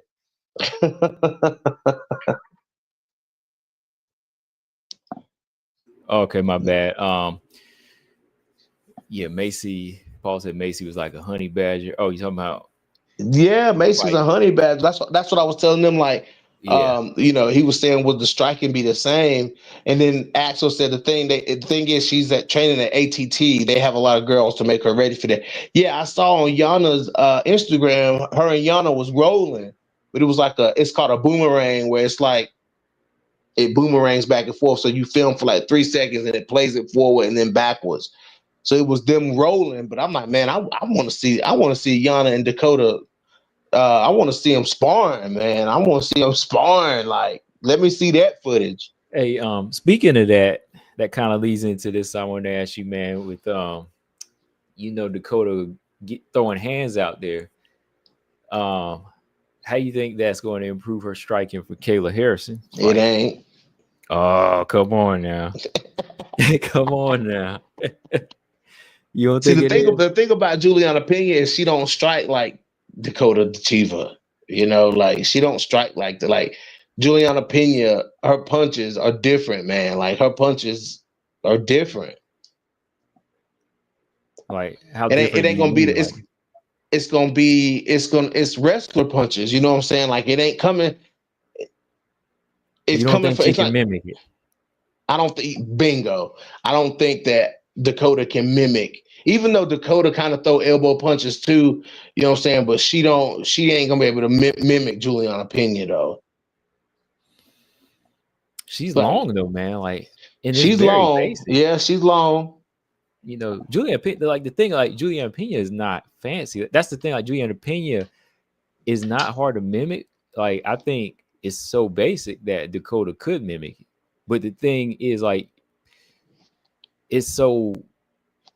Julianna Pena's punches are basic, but she's dedicated to it. That's what really makes them work. But I think there's nothing fancy to trying to, emulate how she jabs. That's why I think Dakota could. Yeah. I mean, she could, but this is the Venezuelan. I'm just playing. Let me not be a fan. Let me not be a fan. Let me not. Yeah, I had to pull you down off of that. Let me come down off of that. You know what I'm saying? Yeah. I'm gonna speak for real. Like you said, man, Julianna Pena is committed to it. So it depends on how Kayla responds to it. Like, for one, how Kayla responds to it, if she can see it coming, and two, you know what I'm saying? Like, see, the thing is, Kayla comes forward, like she rushes forward, man, and Julianna Pena will lure you right into a 1-2. Like, Pena will meet you with a jab. Like, if you come forward on Pena, she'll meet you with a jab. You know what I'm saying? And like Amanda Nunes did it, walking right into it. Rocky did it. Rocky would blitz forward and she'd get her head snapped back because Julianna Pena firing straight down the pipe. You know what I'm saying? It's Julianna's timing is not like it's not like striker timing either, man. Like Pena, she's fainting and she's stomping on that front foot like she does. You know what I'm saying? Like Pena's hard to. She's gonna be hard to recreate. It's gonna be hard to be prepared from Pena. Be prepared for Pena by sparring with Dakota. Mm-hmm. Like I agree and disagree with what Stammer is saying here, because Stammer said Kayla's not using Dakota to mimic Julianna Pena. It's to level her up. That's the whole point. Like, I'm not saying Pena is gonna be. Well, I'm not saying Dakota's gonna fully mimic her, but in order to level somebody up, you gotta deal with the basics first. Like, get by a basic jab before we level up. Yeah, and that's my point. Is like, throw that basic jab that she's throwing, because the only way you can level up is by knowing what your opponent's gonna be throwing. Because Julianna Pena is not gonna be doing fancy stuff. So right, if Kayla Harrison over prepares, Julianna Pena could break her with just something simple. Yeah. And that's how they're going to do it, is start with a basic jab and get by that. And if you get by that, then you can get by anything, So I don't think Dakota needs to overdo it, but they will level up. They will mimic a jab. They're going to mimic Pena's jab, because her jab is long and basic. Yeah.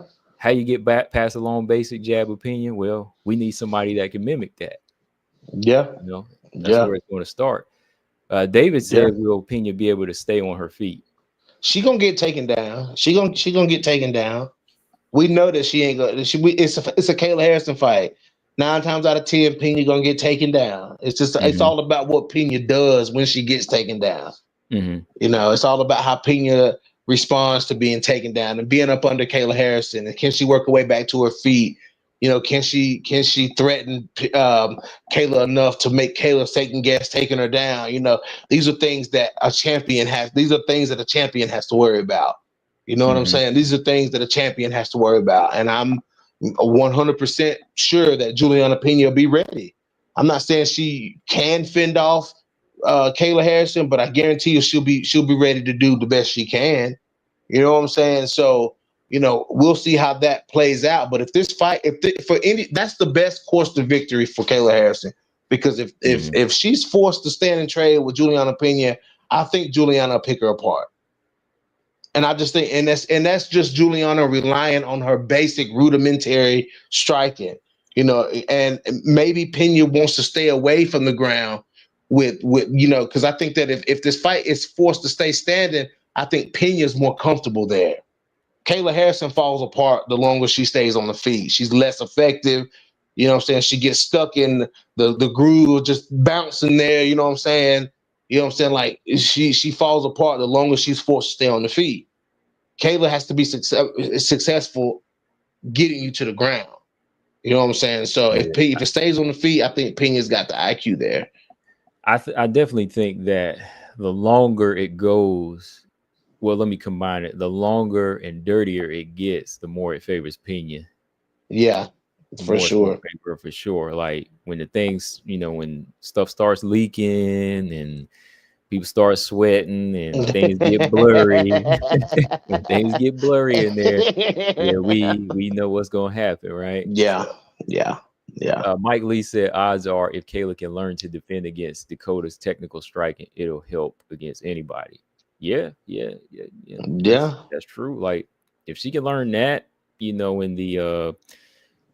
the division she's in, I mean, shoot, like there's not a lot of great strikers in the division in bantamweight right now. I mean, Norma's probably going to be the next threat with striking, and Jacqueline, I think, but I don't think there's a lot of huge threats. Yana out there dropping girls. Yeah. Who you say? No.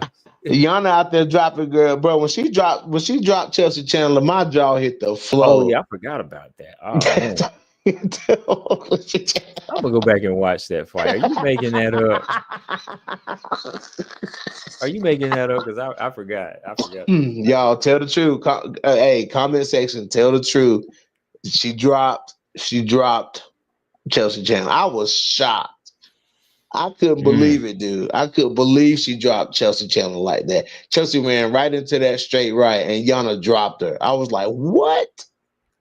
I gotta go back and look at that. I'm gonna go back and look at that. Yeah. Dude, I couldn't believe it, dog. Chelsea Chandler hit the flow. How do you? Okay, let me. I'm gonna go back and look at that fight. I don't believe me. I forgot how that fight went. I'm telling you, man. I'm telling you. You the one said Angela Hill dropped. Bro, Angela Hill dropped Amanda Lemos, bro. She did, bro. Bro, I don't care what you say, dog. She dropped. Dog, we got to do a round by round on that or something, dog. Dog, she dropped her, bro. Okay, yeah, we're gonna have to. That spinning elbow landed. Shoot, Angela Hill probably won't even. Did Angela Hill even fess up to that? Did she even say I knocked her down? I don't even know if she did she live up to it herself. I ain't heard it. I'm about to go watch a post fight or so. Oh no, she lost that fight. Damn, she lost that fight. Yeah. So dude, I'm about to see what she said about that fight. No, I'm telling you, I swore that when I saw that, I was like, don't tell me Angela Hill just dropped this girl.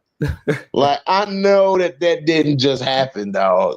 Man, shoot. But yeah, I don't know, man. Like, I think, if Kayla is able to handle the striking opinion, she can make it interesting. But yeah, that's the thing, man. Like, the longer Pena stays on the feet, the more she makes it her way, I think. I think she can make it go her way. She can make it go her way. But we'll see. I don't know. Like, a lot of people were thinking it was like going to be a 80-20 type of fight. But how narrow are the odds now? 50-50 for you? For me, it's 50-50. Yeah, it's all it boils down to who can implement their game plan. Yeah, I'm not sure. I'm gonna say 65-45. for Kayla. Yeah. Yeah. You ain't catch that, did you? No, I know you did. I heard you. You said 65-45. You know, that's your take. That's usually your take. So Yeah, I know. You kind of took me there. What I was gonna say was, I might have to do um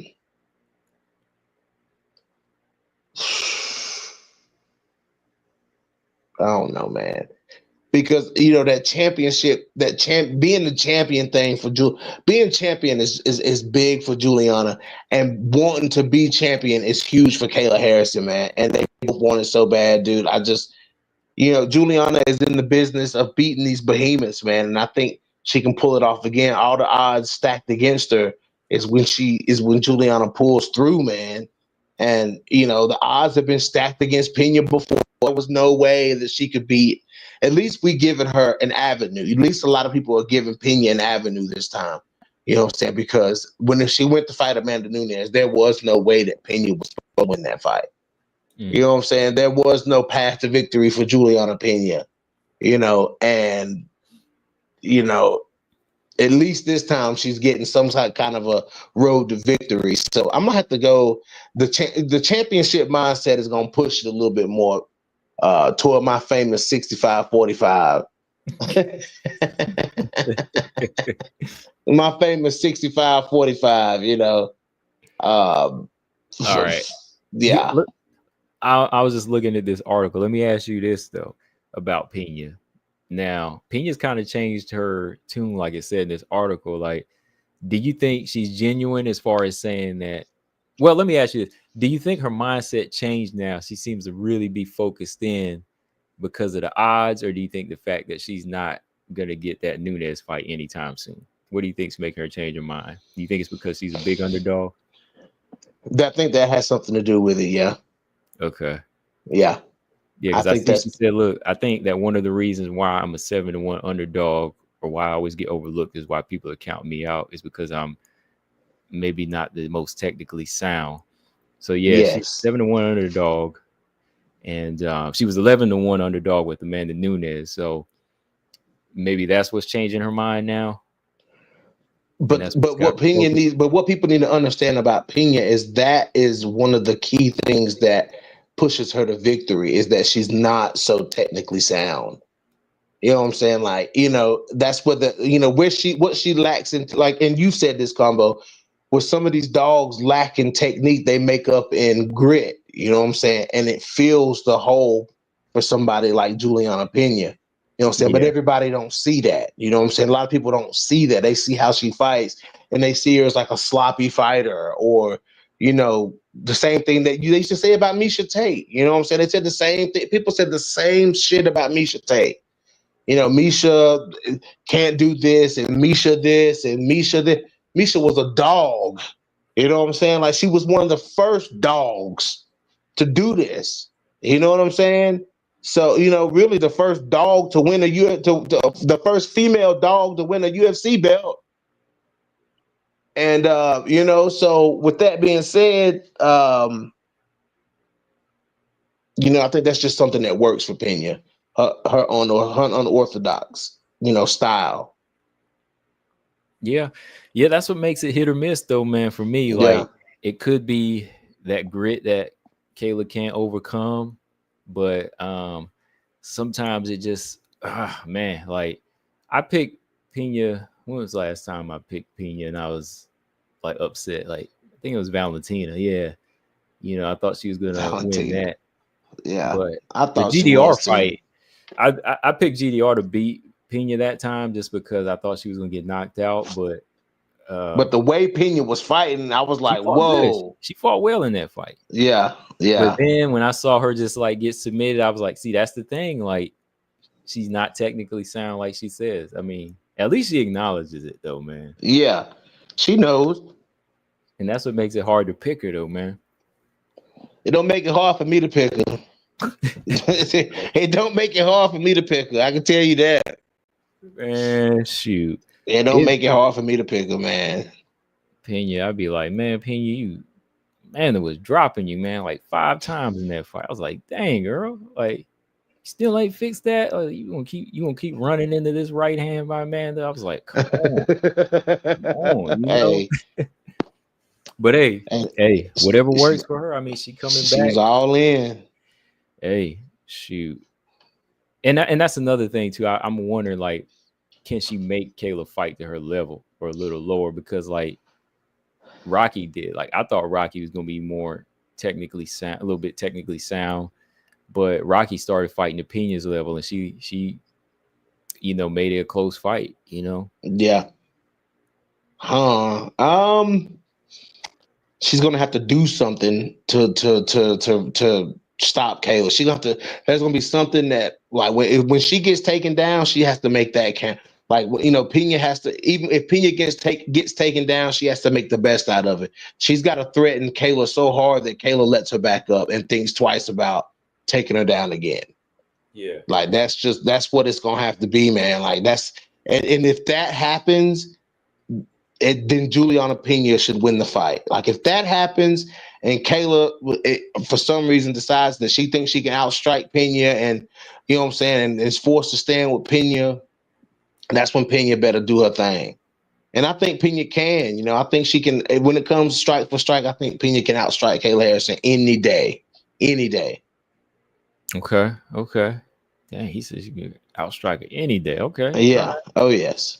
Oh, yes. Okay. Yeah, I meant to ask you this because this is the fight that's happening this week. Amanda Lemos and Yasmin Lucindo. Does Lucindo have the skills to take out the older gun? I'm gonna go with Yasmin Lucindo, man. I think I think Amanda Lemos. I think that fight with Wei Lee did something to her, dog. Really? I think that fight with Wei Lee changed her, man. I think it changed her. Who was Lemos' last fight? Verna Jandiroba, right? Oh, but that fight was worse. Well, I don't know about worse, but I mean, it was. I don't know. That was worse because she got brutalized. She got finished by Verna. She got finished by Verna, man. Yeah. Yeah, that is right. Verna finished her. I mean, Wei Lee landed like 300 strikes on her. I mean, Wei Lee was like a ninja. Take your pick. Wei Lee was like a ninja in there when she fought Amanda Lemos, man. Like she was moving like water in there. Like she was like water in that fight. Mm-hmm. But Verna Jandiroba put a hurting on her too, man. I really don't want to say she's kind of falling into that Marina Rodriguez trap, but I think she kind of is, man. Like, you can be a big puncher all day, but you can't just rely on that. Yeah. You know what I'm saying? You can't. I don't think Lemos is like, I don't think it comes with technique. Like, I don't think it's that she lacks ground game. I think it's more of her choices, though. Like, she makes some bad choices in there. Yeah. Yeah, she try to swing. She try to take your head off, man. And these girls, it ain't gonna work with everybody. She was able to catch Dern, but Dern had her in some compromising positions in the end of that fight, man. Like Dern was, if Dern would have had one more round, Dern would have got out of there. Mm-hmm. Yeah, Dern would have got her out of there if Dern had one more. Was that a 5-round fight? 5-round with Dern. Oh, snap. Was that a main event? I think that was a 3-round. I think. Hold on. Okay. Let me pull that up because let me see. Amanda Lemos and McKenzie. Because even that fight was rough on Lemos. So there was some rough moments on the ground in that one. I remember. That was UFC 298. So that was a 3-round fight. Okay. Yeah, man. Because toward the in the 3rd round, Dern had her twisted up, man. like Dern had her twisted. If that had been a 5-round main event fight night card, Dern would have won that fight. Probably, yeah, because she started to get stronger in that one too. Yeah. Like Dern was coming on strong at the end there, man. It ain't been easy for Amanda Lemos, man. Like she one of those. She struggled when she got to the top, man. She did. She struggled when she got to the top. I'm gonna go with Yasmin Lucindo, the young, hungry gunner. You know what I'm saying? I'm gonna go with Yasmin Lucindo on this one. Yasmin Lucindo. Okay. Yeah. I'm kind of leaning towards Lemos because I think I'm not sure how well Lucindo's gonna do on the feet. I don't know. I have to think about this one because Lucindo does have a ground game.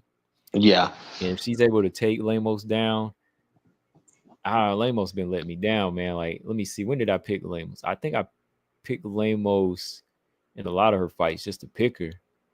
I know I picked her. Yeah, in the you was one. on that. You was on that Lemos train for a little bit there. Yeah, because I told people she was going to get a title shot, and she did, right?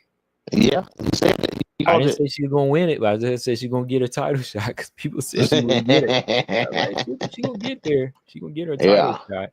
But let me see. Yeah, she lost to Verna. She beat Dern unanimous decision. So, I don't know, man. Lucindo is riding a little win. Yeah, Lucindo beat Marina, Carolina, Poliana, and that girl Brogan. And that's when she first came in. But she can take a punch too, though, man. I wouldn't advise it, but she could take a punch. I don't know, man. Like, she could turn her back. She could turn her back with a big punch. But I see Lucindo grounding her out. I really do. That's kind of what I see too. Like, the more I look at it, like, I think she's a little bit more athletic too. Like, she moves more. Like, sometimes Lemos is a little stiff. She is. She is stiff in there. Yep. And and standing up straight, like straight up too, man. Like, she easy to take down. Yeah. Yep. And then I remember too, like, how that Wei Lee fight, she was just so easy to take down. Yep. Because she's flat footed. Yeah, I think I'm gonna go with Lucindo. I think Lucindo's that's my pick. Man. I think Lucindo's ready. Yeah, that's gonna be my pick too. I'm going with Lucindo. All right. Before we wrap this thing up, here we go. Bullet and the Beast, man. Like, I know we're gonna be talking about this on your channel, our channel, man. Oh yes, yeah. Here, like, Bullet the Beast, man. Like, what is your first take on this? Like, is this a scary fight? Who's it a scary fight for you? I think it's a scary. I think it's a worry. I think Manon should be concerned about the speed.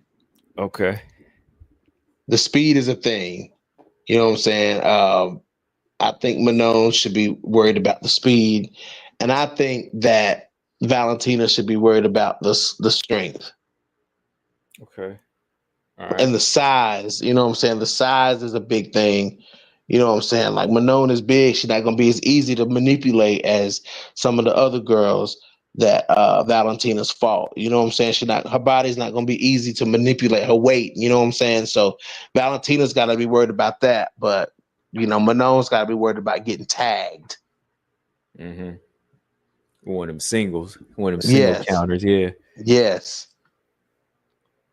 Yeah, that's what I think is the most, like, dangerous thing for Manon is, like, I keep thinking lack of defense. Lack of defense in this fight is going to be an issue on both sides. Like, I think Manon really needs to be on her defense. I think Grasso, her effective defense was her offense.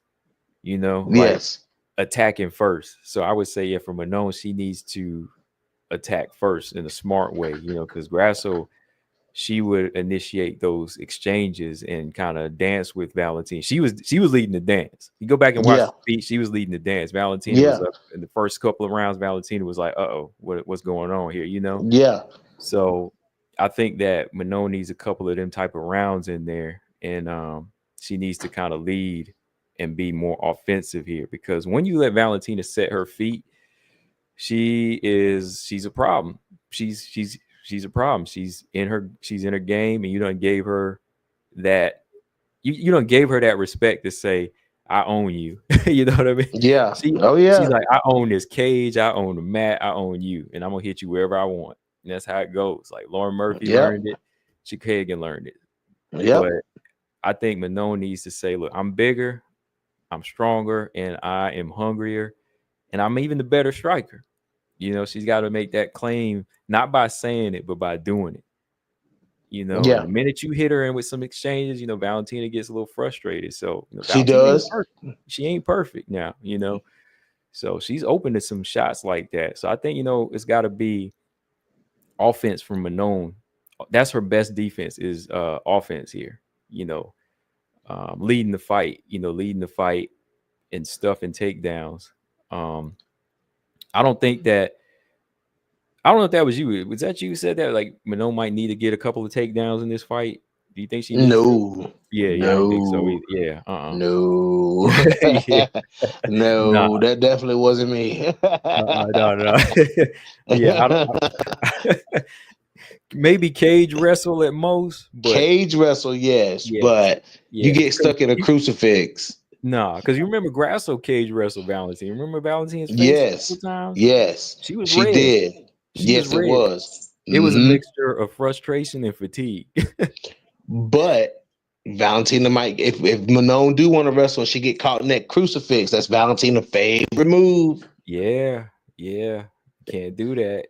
Can't Speaking mess. of Valentina, if y'all ain't seen these recent pictures of Antonina Shevchenko ever since she had that baby, Uh-oh.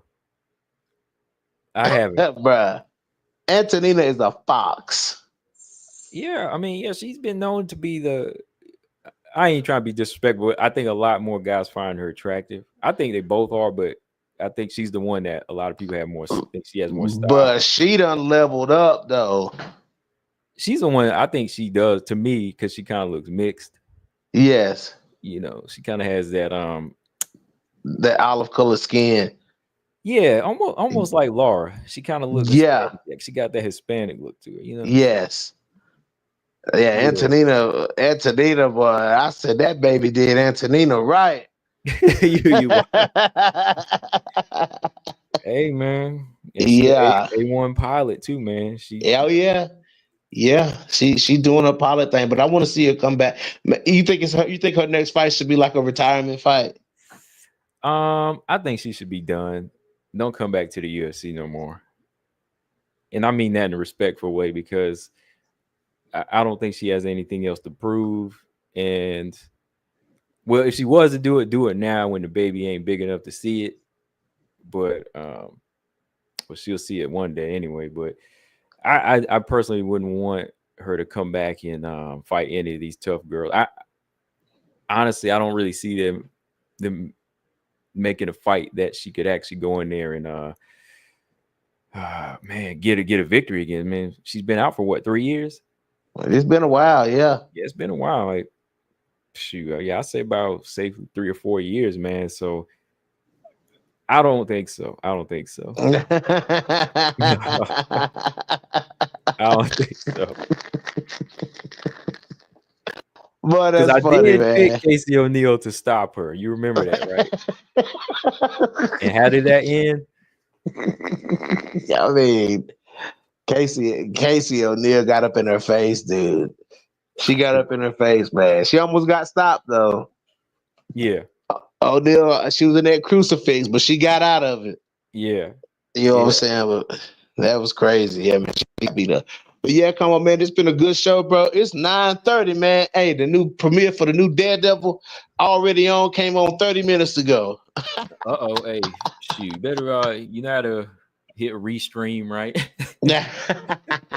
Yes, sir. But that's what's up, man. We just wanted to come on, kick this thing off, man. Oh, yeah. We're gonna try to do this, granted everything goes all right, through the next few weeks, but we're gonna try to hit y'all every other Tuesday. Yeah.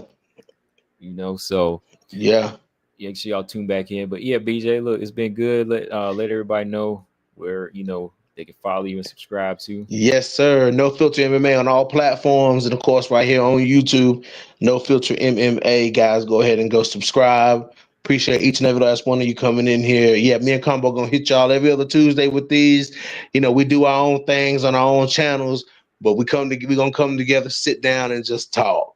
And that's what we're gonna do. So yeah, be looking forward to these, man. These are gonna be fun. Might do a couple over on my channel too.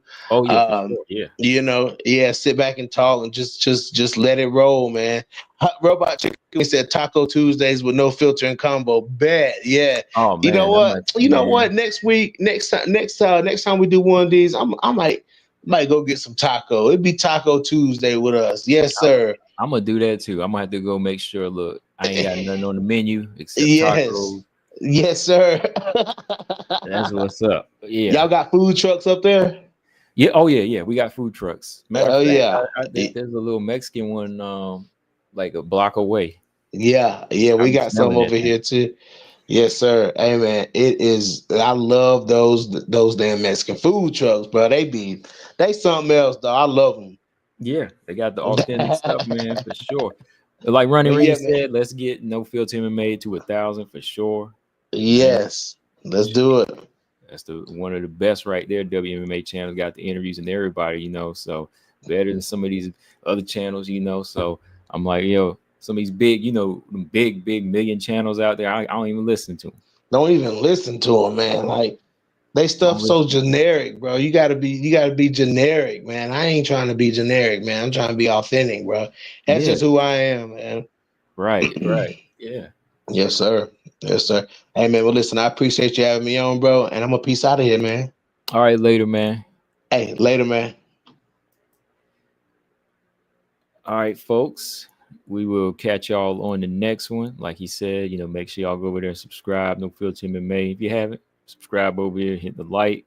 And yeah, I'll catch y'all on the next one. All right, peace.